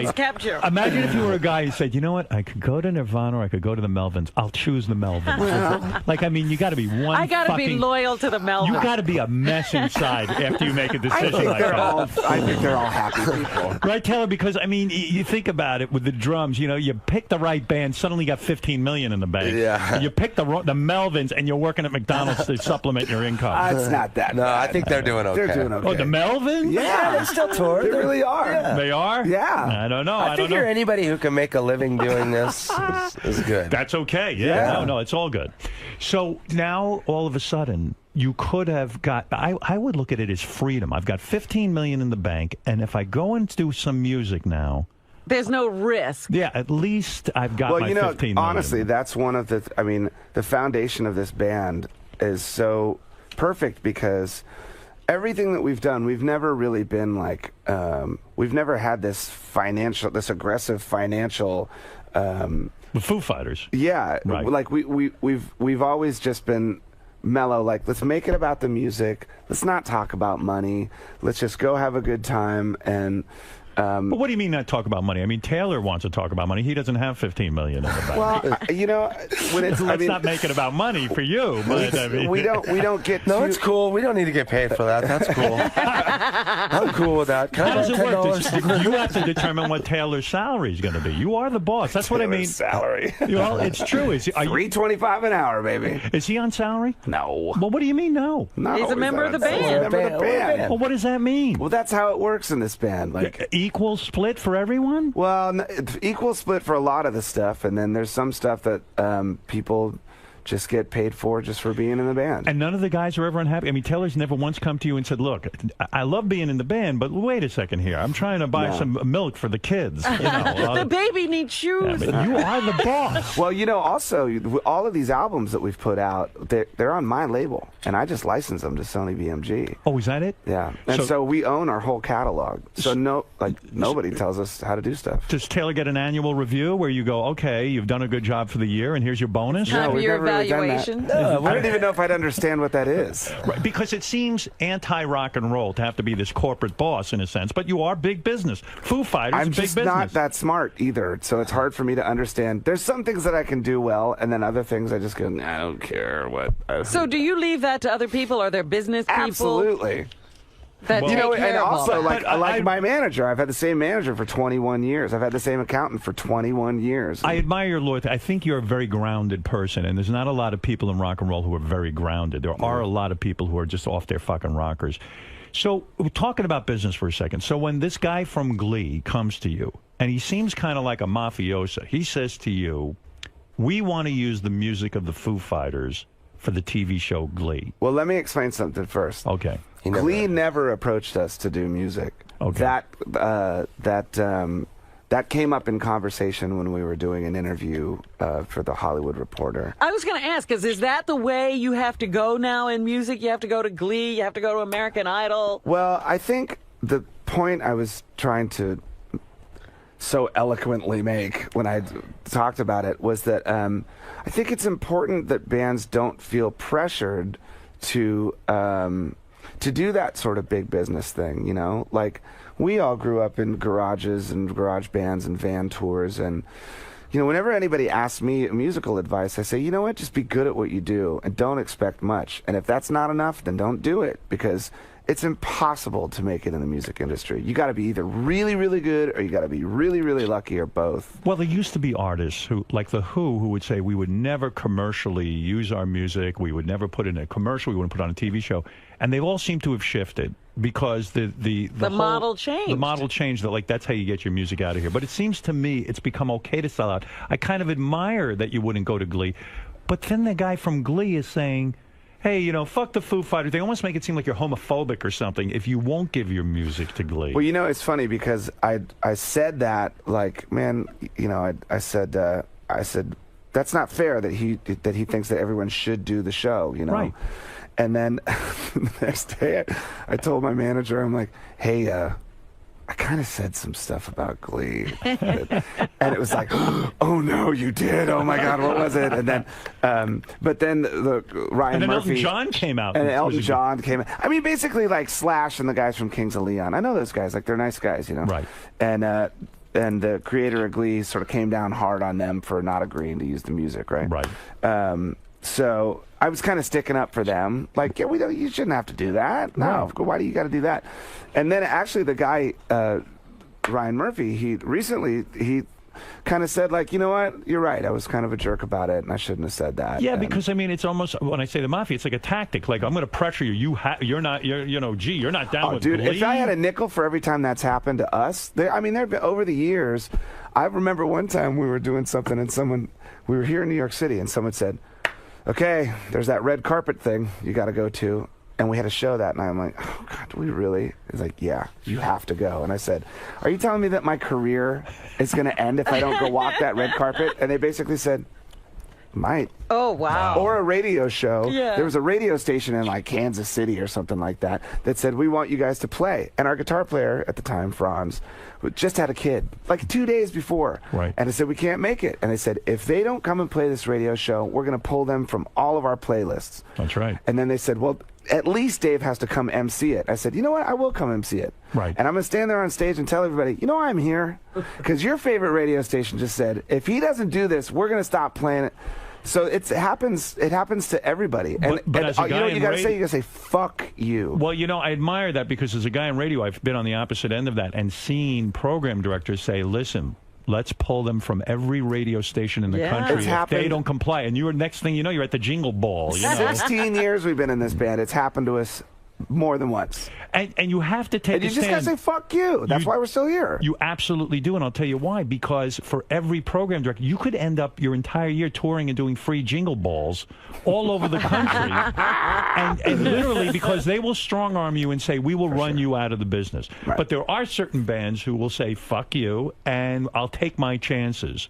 And so I admire that. I mean, at the end of the day, the most important thing is that you feel creatively satisfied, that the audience is there for you, and that you're happy and healthy. And because you know what, had we not made it in this band, we'd still be playing music. We just, we'd be working at McDonald's 40 Playing hours music. a week, We'd and then be at playing bar music. mitzvahs. And, Yes, but it would be pretty frustrating. It must be awful to have good music in you and then not have a crowd in front of you, and you're playing some small bar somewhere. Sure. And after a while, everyone starts to look at you like you're kind of loserish because you're getting near your 40s, and then suddenly you're still playing and working at McDonald's. Yeah, but are you an artist or are you somebody who wants an audience? See, that's the thing is you have to ask whenever someone asks for career advice. It's like, well, what are you looking to get out of it?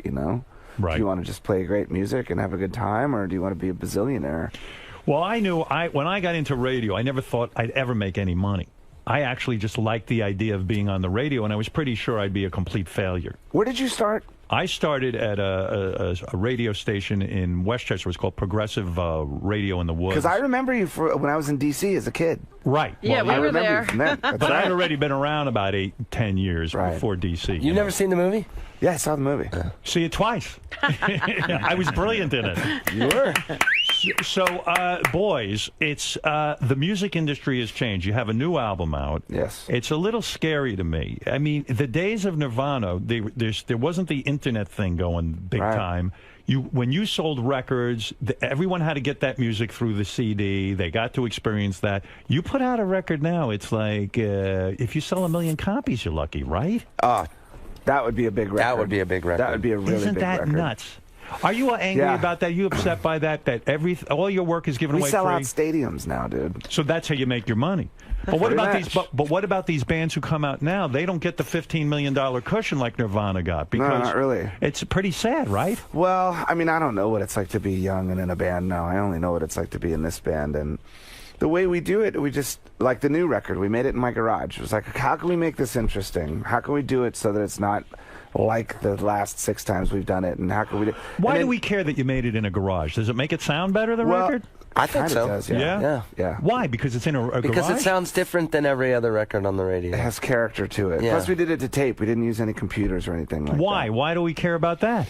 Because the last thing in the world you want to hear in a rock and roll band is, imagine if you know that Pro Tools stuff everyone uses? Yeah. Imagine if you put like a Beatles album into Pro Tools and smoothed out all the vocals and gridded all the drums to make it sound perfect. It wouldn't swing like a Beatles record, you know? I see. So by using tape, you have less flexibility and it's more the original sound. It's kind of like, you know, rock and roll used to be this really honest thing, and every band had their own feel and their own sound, and you could hear little mistakes every time you listen to the record, a new one every time, or which was the character, which was the you know, the fucked up tooth, or the, you know, the weird eye or whatever. Now, when a band makes a record, they go in and they fix all that stuff. So anything that gives something personality is taken out. So this is in an actual garage. When you say you made it in your garage, you mean you had to go to the garage? You didn't go to the basement? You went to the garage? Yeah. Because the garage has good acoustics? I don't have a basement. Where is this garage? I mean, where are you living? My house. Your house. It must be a nice garage. Yeah, it's not like a garage. This is a fucking studio. It's got a Learjet in it. Yeah. Where'd you put the car? Harleys. Where do you put your car when you have your band in their garage? Right around my massive fountain statue in the circular driveway. Do you have neighbors, or do you have a big lot of land? I mean, I would be annoyed. Bunch of land. Yeah, because I would be annoyed if I was your neighbor and all And night you're long. making a I didn't hear a thing. I'd be like, fucking They're a musicians. quarter of a mile away. It's I'd fine. be like, hey, I got to go to bed at 8 o'clock at night. I don't want to hear you guys playing all night. No. And when you make a record now in a garage, does it does Taylor go in and do his own drums by himself, or does the whole band get together and record the thing at once? Well, the way we did it is we had Taylor in the garage, and then I had my office upstairs, which turned into the control room. And so I would play guitar up there. We tried to isolate everything. So Nate and I would So you go up play in the bedroom.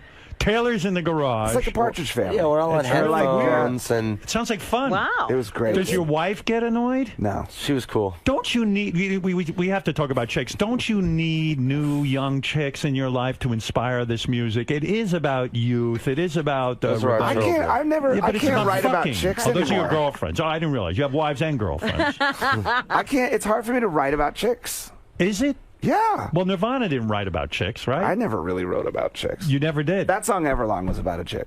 Who was that about? The first wife? That song was about a girl that I was dating right after my divorce. It's one of your best songs. Maybe you should write about chicks. I like it. I gotta say that song probably became most famous because of the acoustic version I did here. You did. I love that. I'm not kidding. That like was being great. here and doing that. That's We why owe you. I owe you like $10 million. I owe you because, okay, I'll take it. No. I owe you because it was one of those highlights that we played over and over Yeah. again. I can't even believe it. I mean, does she know it's about her? Other people picked Yeah. up on it. What was so great about this? You were really in love with her and she dumped you? No. No? What? No. What happened? Come on. Bad in I bed? had just gone through a divorce and we were dating, and I realized, like, why am I getting married again? Yeah, it just wasn't the right time. So you said to her, listen, as great as you are, I have to leave you because I need to go out and experience strange. It's just the worst. I mean, it's the worst time to get to The rebound chick, yeah. It's the worst time to get together with someone for serious. You know? What agency was she with? She was not a model. She was not a model. She was unbelievably When you beautiful, got rid but of her? not a model. Does your current wife, your wife, have a song about her that you've written? Oh, yeah. You say yeah. current For wife, sure. like there's going to be more. Well, of course there's going to be more. When I You first, crazy? the night I met my wife, I said, "Oh, you're my future ex-wife." And when she gave me her number, it said, "Jordan, your future ex-wife." Your first wife probably got to benefit from Nirvana even more than you did. I mean, she probably walked away with half the Nirvana money, no? Halvesies. Let's say Halvesies, right? Because you didn't have a prenup at that point. When you got married the first time, you were not... I don't know if I'm contractually obligated to be able to talk about. I think I might. You still can't even I talk might not about be it. able to. But you I'm lost... sure you understand. Yes, I do. Oh, I understand very well. But you lost a lot of money there, I would imagine, right? At that point, that totally didn't even matter to me. Really? Yeah, not at all. See, I would have written a whole album about that. I'm way different than you. Oh, so you, after your first marriage, you went out and you had some fun. I had some fun, You sure. had some fun. You met a lot of great women. He was We had single some for a fun. long time. I mean, right? Taylor taught me how to do I it had just because I didn't joined- even know how to do I it. had, you just know how to do it. I had just joined the band, and the band was sort of like, holding on a little bit to this sort of punk rock ethos, like, you know, no chicks backstage. Yeah, we don't like chicks. Yeah, and all that. And I said, fuck that, dude. You're in Nirvana, man. Let's go get laid. Yeah, because Nirvana was sort of the anti, like, we're not Rock Zeppelin. stars, we don't have David Lee Roth where we go and point out the chicks in the audience and bring them backstage. I mean, when I was 18, fuck that. I could never get chicks when I was 18. There's no way. And then I got into Nirvana, and it wasn't about that at all. And then the Foo Fighters started, and I was married. Right. And then we go out on the road, and then the marriage ends, and Taylor's like, let me show you how to do it. Yeah. Taylor, I never thought you would get married in a million friggin' years. I mean, what happened? Oh, dude, here? I can't be fucking, 40 years old trolling, titty See, bars. that's what's sad. The last thing you want to be is a 40-year-old guy, like, at Scores, like, inviting people, So you settled. Where'd you meet this girl? At my house. At your house. Well, how does that happen? He just hung a sign on it. I see. She came into my house, and we were having like a little get together, and a buddy of mine said, "I'm bringing my wife's best friend over," and nice. She came over, and my house had been on. I was on one of the first episodes of Cribs, and I'm telling you, I bought my first house, which we live in now, was like just some 70s track house, and the first thing she did was she walked into the house and she goes, "This house wasn't on fucking Cribs. This place is a dump." That was the first thing I ever heard my wife say to me. So. And when she walked in, was she dressed very hot? Did she have the... Hell yeah. What did she have on? Like a mini skirt or She something? just looked, something. She looked good. She looked good. She's got a body for days. And lucky her, now she lives in that dumpy track house. Yeah, she made us do it. They did a little renovation. Yeah, she remodeled the shit out of that. Yeah, she knew what she needed. Yeah. Bigger closets, this kind of thing. You know what the best? Like, this huge remodel, and then you know what Taylor does? He builds a grotto. Yeah. He's got like a Playboy grotto by the pool. Oh, are you kidding? So good. Yeah, I had to at least have a little bit of that. There had to be a little bit of Taylor in the It's house. his man cave. It's a man cave. It's exciting. It's a cave. It's exciting. So how long has this marriage been going on? We're like 5 or 6 years in. And there's kids involved? Oh, yeah. No See, kidding. we haven't seen them in a long time. We grew up, guys. Do you guys hang out with each other when you're not making music, or is it just basically... play dates with the kids? You know what? We're together dates. so much on the road and in the studio that really the only time that we get away from each other is those weeks, well, a week or two in between. I see. So you work. have your own So it's lives. like, get the fuck away. Me and Dave go out and mountain bike together. Is it possible that you guys are good dads, or are you really absentee dads? No, Let's we're be good honest. Wait a Good second. dads. We're on the road all the time. We got the kids with us right now. Is that right? Oh, Where and, are the kids Saturday right Night now? Live, dude. Yeah. We went for our sound check, and all of the fucking kids were there. It They're was never going to have us insane. back. That's the last time. Yeah. They'll never It ask was us annoying. back. It was There was insane. like 14 children. You know what I love about Saturday Night Live, and I watched it, and I still to this day, starting from when I used to watch it when I was in college, the last couple of minutes when everyone's just standing on the stage, I never get tired of watching that. Helen Mirren's there, and she's with Foo Fighters, and she's obviously, well, her, she knows not to say the Foo Fighters. She says Foo Fighters. Foo Fighters are here. Yeah, Foo Fighters are here. and like you're all standing on stage, and it's such an interesting dynamic to see everyone. Who hugs who? And Yeah, how who hugs who. awkward. Yeah, Well, I it's like how the fine. cast It's like members farting hug in each an other. elevator. Yeah, The cast members hug each other. They've like, seen each other all what week. the fuck? Yeah. You guys don't like each other. Come on. Yeah, it's weird. And then I noticed certain cast members will come up to the band, the Foo Fighters, and start hugging different guys. And then there are other cast members who kind of keep their distance. We know some of them. Yeah. Some of them we don't. So we usually hug the people we know first. Yeah. That's kind of how it works. It's a weird dynamic, but it's Is fun it up to watch. to you to make the move? It's pretty awkward. Or it is up Yeah. to the cast members? I don't know. I don't know. I could swear you almost backed off one of the, the cast members. Is there pressure to hug, though? I mean, do you feel obligated? hug. You Yeah, should you should hug. right? It's, Because part of it. I always go say hi to the band, too. You know, it's a big week. Yeah, that's the other thing. Is it weird to be there and play in front of another band, like because those guys are musicians and they're looking at you envious? And Yeah, we're bros. Yeah, we with like them. those guys. I know that drummer. They peek over there. Yeah, we've done that show so many times that I'm always like, hey, what's up? I check out what kind of cymbals he's using and all that kind of shit. Yeah, the music sounded really good on there because I hadn't heard the new album and I didn't know what was going on with it. I should plug Foo Fighters' new album Wasted Light, featuring the single Rope, is in stores tomorrow. For additional information and tour dates, go to FooFighters.com. I guess I'll let you guys out of here. I don't know. I should probably play one of the songs. Should I play a little bit of Rope? Sure. What does this mean, rope? I don't understand. What does it mean? What are we talking about? Does it mean? I don't know. When I was that song, we wrote it about 4 years ago at a sound check, and I started writing lyrics for it. And you wrote this 4 years ago. The instrumental is about 3-4 years old. Well, Australia, I think. Yeah. Is that what happens when you write a song like this? You have an instrument, you have the music in your head, so to speak, and then what do? You put it down, and then it becomes a melodic idea. Then I start thinking, okay, well, this is how I would sing it, and then I write lyrics to sort of. But take me back. It's 4 years ago you wrote that thing, so it's not constantly in your head. What do? Do you hum it into a tape recorder? Because you don't write music. You don't know how to write down the notes. Well, if it's memorable enough to actually, if you can remember it, it might be worth keeping. You mean you don't get neurotic where you say, I don't have anything with me right now? Like in the shower, my music comes to me in the shower. Right. And so that's where I do most of my writing. So and whacking my pud. Yeah. So when you're, let's say you're in the shower. I don't know if it ever happens to you there. And suddenly this great tune comes into your head. Yeah. Okay, for rope. And then you don't even know it's called rope yet. I would neurotically run to something, some place I could write it down. Yeah. That doesn't occur to you? I've done it sometimes where like I'll hum it into an answering machine or I'll write it down on a piece of paper, just write the notes, you know. Oh, so you do know how to write notes? No, I don't. I just write A, B, C or whatever, you know, chords. Because you can hear the chords in your head. Yeah. Oh, I see. And so, but I mean, if it's something that you can actually, if it's worth remembering, then use it. If I it's think not, I think I remember reading that when John Lennon and Paul McCartney were writing songs early on, their whole trip was they didn't probably have tape recorders when they were living in Liverpool. They always said if they could remember it the next day, it was worthwhile. It was worthwhile. But that would make me insane. If I had the tune to Yesterday in my head, I would be like, this is so fucking good. And maybe I don't have the words yet, and it's scrambled eggs or whatever the hell it was. But I would be so neurotic.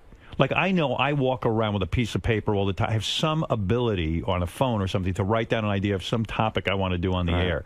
It's always because I would You leave stuff on your cell phone sometimes, don't you? I do, but I've lost ideas like that before too. Yeah, because like, if you're walking around, I'm so excited about it, and then the next day I can't remember it. Yeah, and you start doing something else. But you it's see, gone. that's the slacker in you. That's the guy who says, "Oh yeah, dude. I don't leave every dollar." I don't know on the which table. side of the brain it is that makes you like a good person, but that's the side that doesn't work. But maybe that makes you the good person that you are because you're not in it for every penny, and you're not into it. And you're not crazy neurotic. Yeah, you don't seem neurotic. Definitely not neurotic. Yeah, that's good. All right, thanks. So rope came to you about 4. I imagine it's about shooting ropes, like in a porno. In a porn? A big thick load of ropes of sperm. Right, sperm of semen. That should be in parentheses. What does rope mean? Do you not talk about that? No, I mean the chorus. It says, "Give me some rope, I'm coming loose."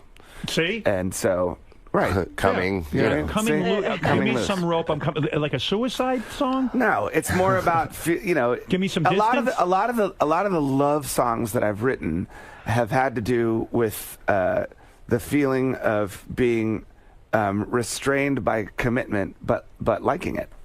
Right. But you feel both ways about it. You're committed, and that feels comforting. But also, gee, sometimes I need my space. I need to be free. Sure. And that lives inside of you. Right. Where is this song, Rope, Baba Booey? Let me listen to a little of it. They don't even have it. Oh, stop. Oh, here it is. Rope and Gary Page, One Green. You got it? I got it. Okay, I have it, boys. Of course they have it. I like the studio. Nice, This is huh? really nice. He's never been here. No, this is Hey, way. Shows you. I've made it. Way nicer than that dump before. You're not kidding. This is my garage, boys. That's right. This is my garage. Look at this. Computers, everything. Let me hear a little of this, Rope. Let me see if you nailed this song or not. Made in a garage. Yeah. Do you watch American Idol? No, kind of a little bit. I started recently just because Steven Tyler was on there. Why does no one admit to watching? I watch it. Robin says, "Oh, I just passed by it." Everyone I know passes by it. So you're committed. You like to watch it. I love it. You have a favorite. I vote. What are you gonna- You call and vote? That's right.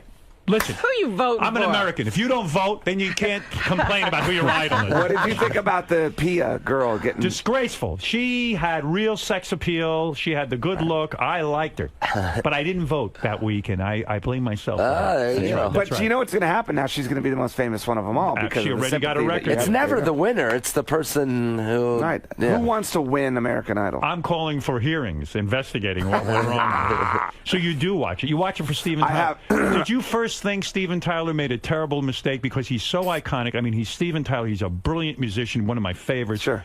Did you think it was kind of a sellout that he went to American Idol? I didn't think it was a sellout. I just thought it was. I thought it was strange. I thought, shouldn't he be doing an Aerosmith record or something? And then I watched it and I understood why they want him on the show. I understand He's perfect for the show. I understand why they want him. It gives them a tremendous credibility. Yeah. But why does he want to? And what if I told you? I'll tell you why. Oh.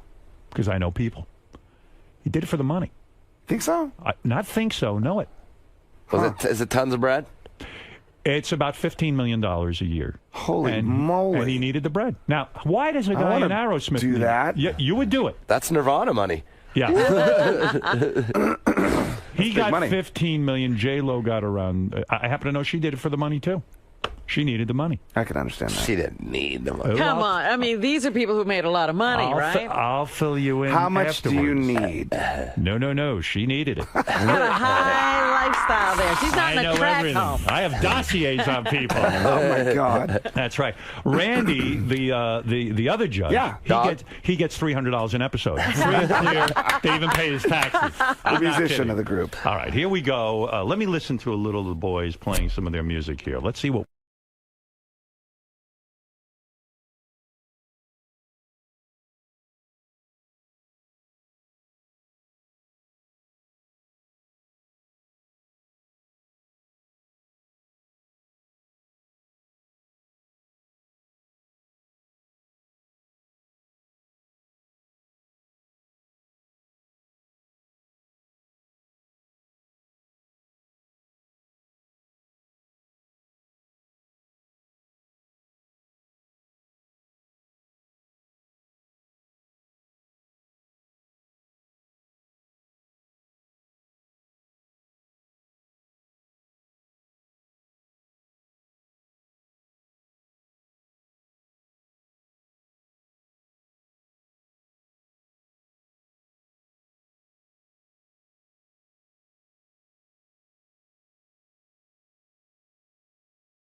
Winner. Thank you. Cool. You're on to something with that one.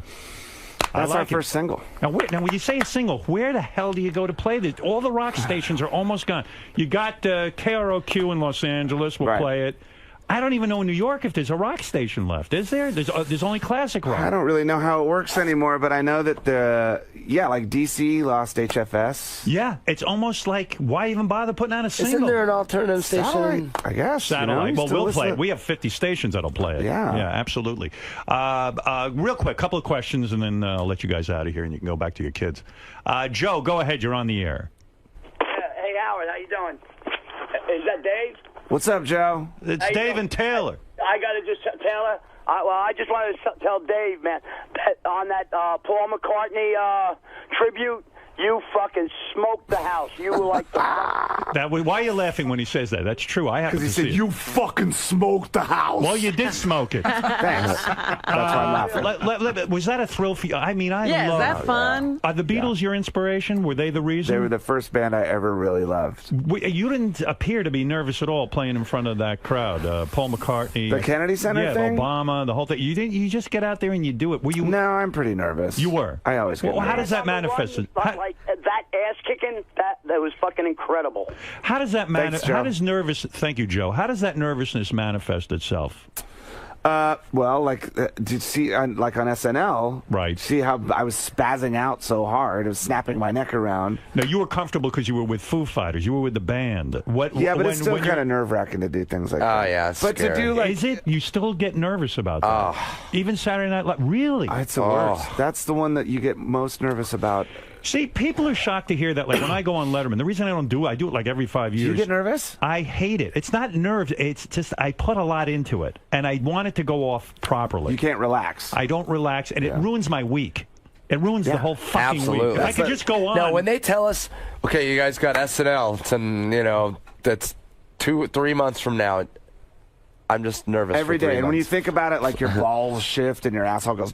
When it's, See, I never thought that of you guys. You think musicians have the song to hang on Oh, yeah, to. yeah. And I'm like, you guys have done it a million times, and what's yeah, the but if we fuck that song up on SNL live in front of everybody, you're right. An Ashley moment, or like I faint and fall on my face. Well, you're right. If you trip, it's going to be all over the news. If you and not only that, if they fuck up the sound, because you guys don't lip sync, because you actually play live, they could. I noticed the sound was very good on Saturday Night Live this week. A lot of times I've seen guys get screwed. Yeah. Paul McCartney got screwed. Remember that? Did he? Yeah.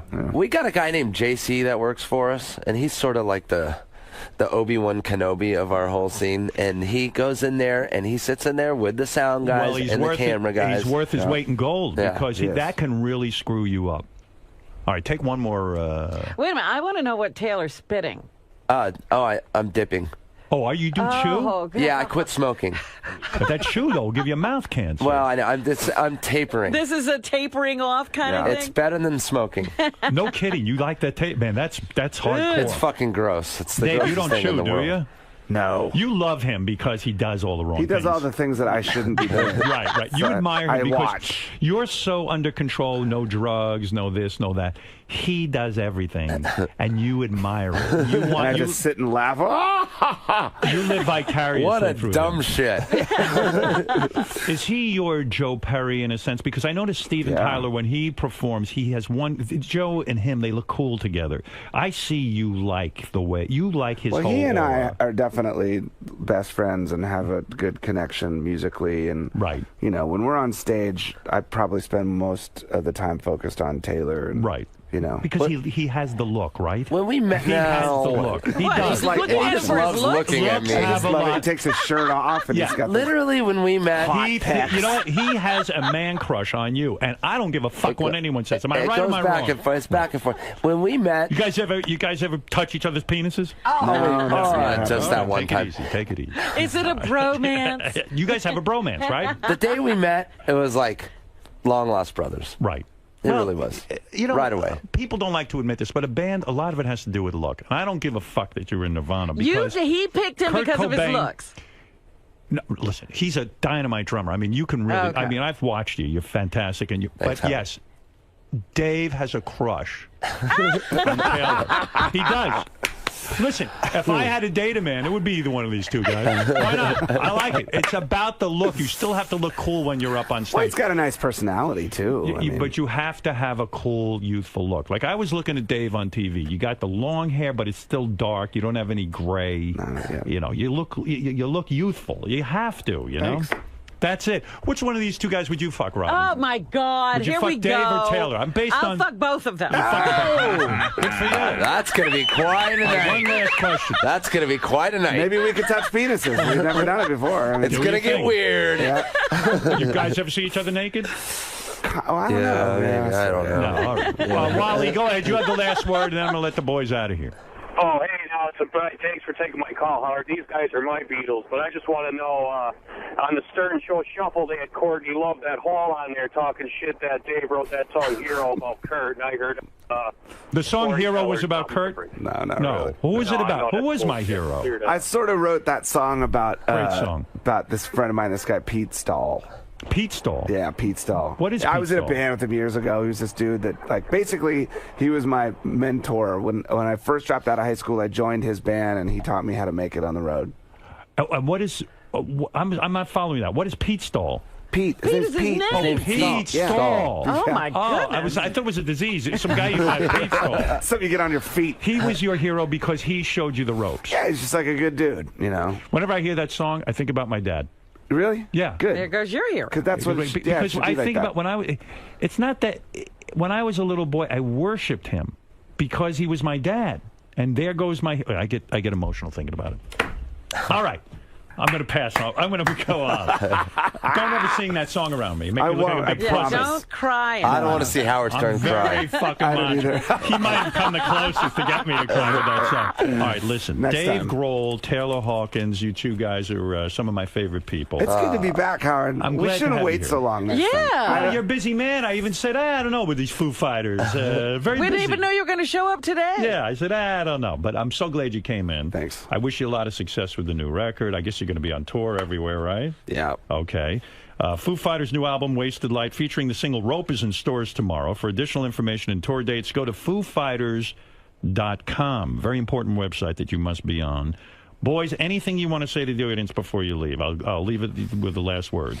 Taylor, anything? Oh, man. Thanks for hanging with us for frickin' 16 years. It's insane. We're so lucky. We're so lucky that we get to go play shows to so many people now. We never expected that. We didn't think this would last this long, and it's nice that people still love rock and roll. That's great, and I'm happy for you. You're really good guys.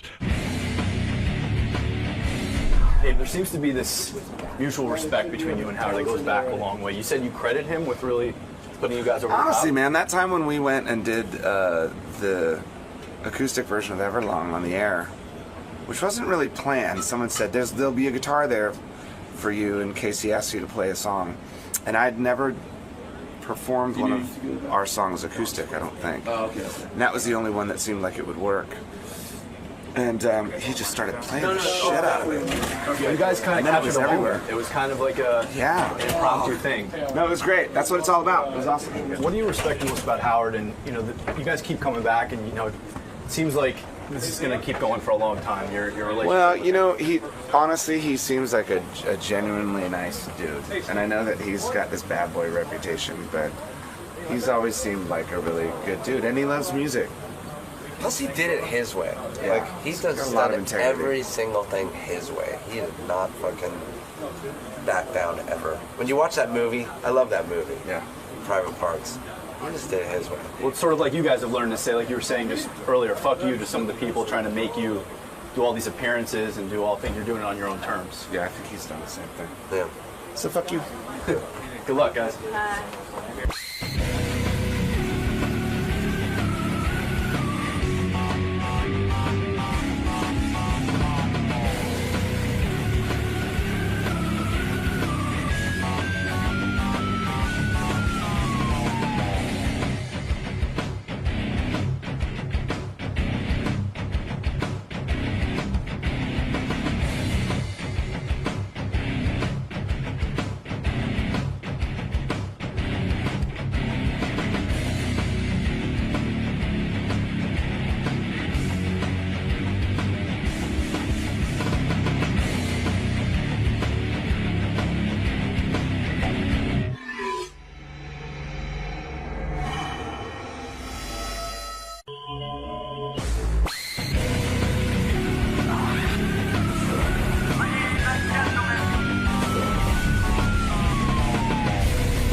Hey, I'm David Arquette. I'm here on Howard TV. I'm going to be here for the next 3 days in studio, behind the scenes.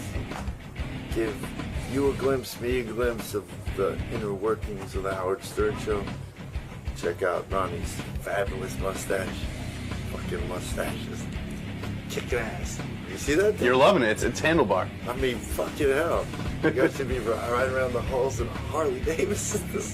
What the fuck's he doing? He's You reinvented can't wear a himself. suit with a mustache like that. I learned that the hard way. All right, man. That's nothing, man. I didn't do. You came in to pick on me? Nice. No. What do you say? What do you say? I'm just glad there's not a tie. No, I don't wear a tie. Oh, good. Good. I mean, I wear a tie. I love a tie, but Do you really? you can't with the mustache. You can't wear the mustache is fucking epic. You know, I just got done with screaming my, living with that mustache. I know what goes into a good mustache. So yeah, I'll be here. I'm really excited to be on the fucking show, and thanks. I'd like to thank Howard for letting me sit in for more than just one day, so it wouldn't just be an interview, that I can really sort of be part of the game. It's going to be a good week. I feel so. I feel it's going to be an awesome week. Tomorrow. What's up, dude? You been here? I just got here. Hang tight. Let me let him know that you're here. That was my baboon. You guys probably know that, though. Hey, by the way, my man, David Arquette, is here. He's going to be sitting in all week. Is he the announcer or is he our intern? He's our intern. Right. Yeah, but he doesn't do anything intern-wise. We never even send him out for He coffee. says you could. Eh. But, he might never come back. How would he know how to get coffee? Seems demeaning. He has a film career. I'm not Well, going to. that's true. I think it's a bit of a joke. We should make him the announcer when George isn't here. Okay. Let's see. Really, does he have an announcer voice? No. Why? Yeah, no announcing for him. Do you want him in now? Or do you want to wait for a break? Because even I said to David, I don't even know where. He goes, am I sitting on the couch to get interviewed first, or am I just going straight to the back? No, he's going in the back. But he's not the announcer. Who is he? What is he? He's a guest. He's not a guest. He's not really an intern because he's in here the whole time. I don't want the pressure of him being a guest. Then I have to talk to him the whole time. We always say, he's sitting in, which means he's hanging in the back and just he's Okay, so is he like some of the comedians who come in sometimes and just sit in? No, he needs a role. Should we let him announce? Should we call him an announcer? But that's George's role. Yeah, and we don't have anything written for him, unless you want to take George's lines. All right, I'll worry about it. But we've had other interns. But they sat in the back. That's right. Oh. Let's see. Anyway, don't worry about it. I'll have him in. Well, I'll take a break and then I'll let him get set up, I guess. What is he setting up? No, I'll get set up. Nothing, actually. If David wants to come in and sit down, he can. By the way, Phil Donahue said it years ago. The boys are beating up the girls. Every story in the paper today is about some dude either killing a chick or beating the shit out of her. So nothing's changed. Donahue said that years and years and 20 years ago. Nothing's changed. The only guy who actually is fucking normal is David Arquette. Because, his wife's putting him through the ringer, even though he says they're best friends. And he doesn't get violent. He just, he accepts it. He talks. He's a good man. He deals. He drinks and he went to rehab and he straightened him shit out. That's it. That's my hero. Right there. David Arquette. Bring that guy in. Where's my announcer or whatever he is? Bring that no-label guy in. Bring that guy in who we don't know why he's here. David out promoting Scream 4 like a maniac. And I don't know. Is he going to be here every day? How can he be promoting when he's here every day? Oh, straight to the back. Get the back. Oh. Well, don't you think you should go to the back? What's up, fellas? Right here. What's up, man? Good to see you. Good to see you. You just red-eye it?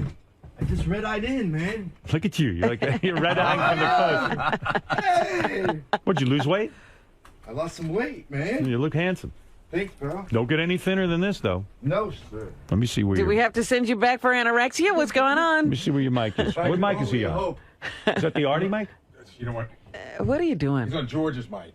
George's mic. Well, why don't you put him on Artie's mic? Let him sit there. Sweet. Okay, so he sits there. There I am. Yeah, good. That's easier for me. How are you, pal? Hey, man. So great to see you. Great to see you, Look too. Look at you. You look younger each time. I'm fucking handsome, right? You are fucking gorgeous. Yeah. What, how much weight did you lose? I'm not exactly sure. But I'm just in shape. I don't have, like, the booze bloat. Do you think the drinking was putting on the pounds? That was it? Yeah, well, that and just... Because, I stopped drinking for 3 weeks. Yeah. It's fucking torture. What the hell? This is not the person to talk to. Is it hard? I got it 3 months now, at least. More than that. No, it's not hard. I don't really have a desire to drink. I have to do the right stuff so that I don't drink. I don't take it for granted. Once you stop, it's not that hard. It's like just getting through the stopping part. Yeah. Because I don't drink a lot. I'm not like, I wasn't drinking crazy like you. I just have like 2 or 3 glasses of wine. Yeah. But the moment you say you can't do something, yeah, it's weird. It becomes the most important thing. Yeah. And what it was is I went to the doctor and I got my annual physical and they noticed an elevation in the enzymes in my liver. So he said, did you drink before the test? And I said, yeah, I did. So I had to stop for 3 weeks. Just right before you went in? Like that morning? Yeah. Oh, no. I mean, I drank the night before. The night before? Okay. Yeah. I had a couple of If glasses. it was right before then you might have to... Might have a problem, huh? I might have to go to rehab. I drink before my doctor's appointment. Yeah. Hey, what are you chewing gum for, man? Oh, sorry. Yeah, it's a real bummer. Oh, sorry about that. So I'm learning the rules here. So don't you think after 3 months you've proven you can stop drinking? Now you can go back to now it? you can go back. When can you go back to drinking? No. I mean, how long before you can get back to it? No, you know the thing you said about 2 or 3 glasses of wine? Yeah. Yeah, not my thing. No, you can't. know? Right. Yeah. It's all or nothing. Yeah, pretty much. Yeah, I'm a kind of all or nothing kind of guy. So Yeah, I'm cool with it. I didn't even know you were that heavy into drinking. I really didn't. And then when I watched you on Oprah, all of a sudden you were like fessing up that you started drinking beer at 4. Right. No, I tasted it for the first time. I tasted it for the first time, and then I started kind of pretty much drinking when I was 11, and and then just continually. Hey, thanks. How do you see? I always wondered how you get the booze at 11. You just sort of topping off your parents' stash. Oh, we had these great friends, the @𝗏 family, and they throw this epic. They still throw this epic St. Patrick's Day party. Yeah. And so we'd like wait to see one of the older people put down a Irish coffee, and then we'd sneak over and bang it. And then so we're like all these like 11-year-old kids running around hopped up on caffeine and fucking Irish whiskey. Because drinking was never part of my scene. Like my parents didn't really drink all that much, so I never even thought about it till I was about 40. I started drinking a little bit. So so that's fortunate for me. I mean, you were really heavy into the thing at 11. We were good, I mean, not at 11. That's when I first kind of started, but. We were graffiti writers in L.A., and we'd run around and get 40s and go on rooftops and parking lots. And I didn't know you were that much of a degenerate. Yeah, I even was that a stuff of complete degenerate. putting booze in a brown bag and walking around the street drinking it. It's so weird. Were you doing that? It's awesome. Just because you can't put a Chablis or something in a bag. Right. It's alcoholic. It's not the classy Robin way of drinking, okay? So, then I'm watching Oprah, and then your sisters are on, and all of a sudden there was abuse. I was like, oh, man, I didn't know any of this shit. I didn't realize what was going on. And you were abused too, right? Yeah, my parents had learned a lot by the time I'm the youngest. Your dad abused you? No. No, What? I mean, my dad spanked me, but... Yeah, but who was abusing you? My mom, my mom had, she was abused as a kid. And she sexually abused you? No, not sexually. What'd she do to you? No, just physically. Like hit you with a stick? Yeah. My mom did that. But my mom beat me with with the stick? My mom beat me with a hanger. Look at me. Once. Come on. What did your mom Once. do? Once. Let's have Let's see who had an it worse. abuse off here. Did your mom ever shove a hanger up your ass? No. Mine either. No. But, my older siblings got a little worse than me, so, What did your mom do? Was she like out of control? She was pretty out of control, yeah. She was abused herself, and then, throughout So her, interesting. But listen, throughout her life, she finally became a marriage family counselor, and she really... I love how they put it together after they've ruined the kids. Don't you love like everyone who's screwed up ends up being a counselor? Hey, listen, people do the best they can. Right. They do what they sort of know, and She's still alive? She learned... No, I lost both my parents, Simultaneously? years ago. 3 years apart. Wow. During Scream 2, my mom was dying. It's amazing with your life. Everything can be chronicled by Scream 1, 2, 3, and 4. Mark time by screams. Can. Yeah, I met Courtney on the first one. My mom was dying on the second one. We were getting married by the third one, and she was divorcing you by the fourth one. Perfect. We had a baby too. But yeah, you know what? You're the only one who said that. You're the only one who's got balls to say what. Well, I mean, it's true. Well, that's what happened. Yeah. That is what happened. I feel so bad with this for you because I'll tell you why. Yeah. Here's my take on everything, and I'm going to just say it. A, you love your wife. I know that. I love her with all my fucking heart. know that. Yeah. 2, originally you were painted as the guy who was going out and cheating and all the shenanigans. Yeah. Was bullshit. 3, I believe, and you will never say it, I'm saying this, Courtney got itchy, wanted a new guy, was on the set of Cougar Town. No.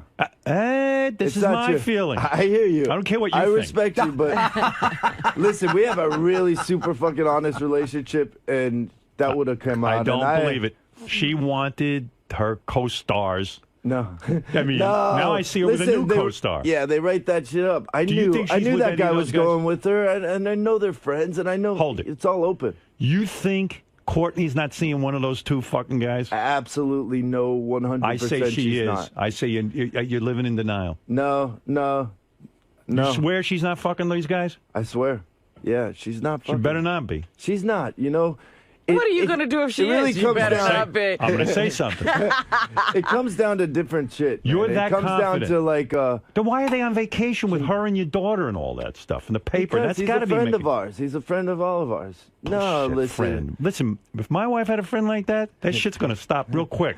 You know, If well, my we're wife- not married, so my right wife's now- a friend I mean, of you- we're married, but we're not together, so she can do whatever she wants. I mean, I'm not. You know, My wife's a friend of yours. If I start seeing pictures of you... If you two start traveling together? Bullshit. I'm not letting that go down. And if it goes down, I'm like, see ya. Fucking, I'm going to go out and fuck. That's it. We already said, you know, That's right. So you know, she's allowed to do whatever she wants, and he's a great guy. And they're, you know, was I upset that I didn't go on that trip? I was a little like, hell yeah, you know, a little upset, but.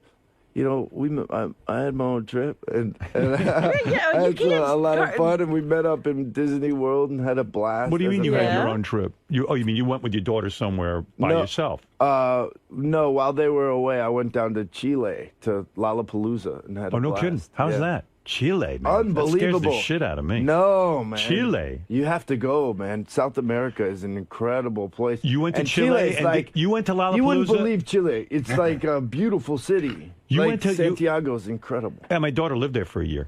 Oh, did she love it? You didn't visit her while she was there. Hell no. I said to her, don't expect daddy. No. I'm going to see her in San Francisco. That's where I'll go. And I do that under... Now that's dangerous. You went to Lollapalooza and didn't drink? Yeah, I went...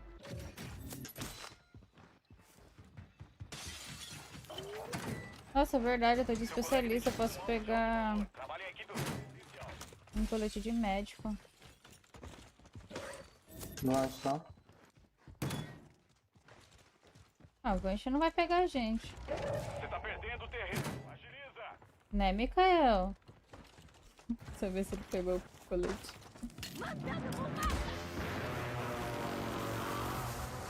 Só até a zona segura. Pô, se vocês verem um coletinho de médico.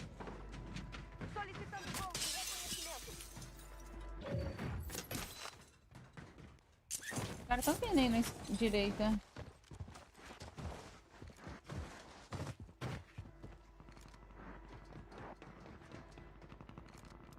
Não, corna!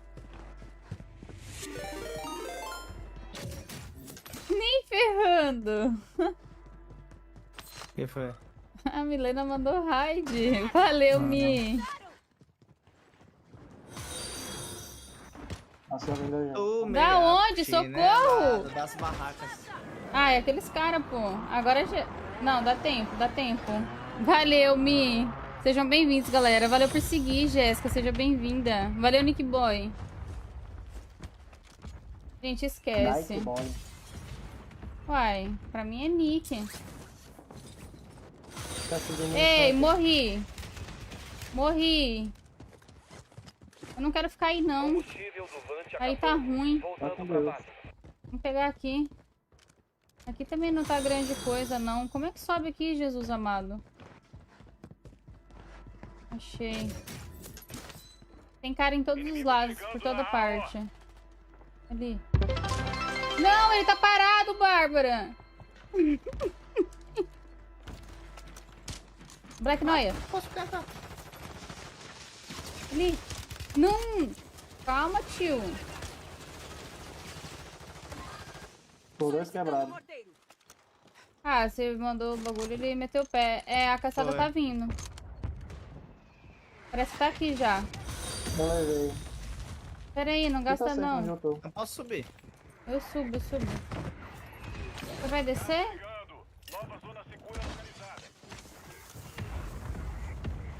Parece que estão aqui. Tomaram dano aqui, ó. Ele falou que ele caiu pro ataque.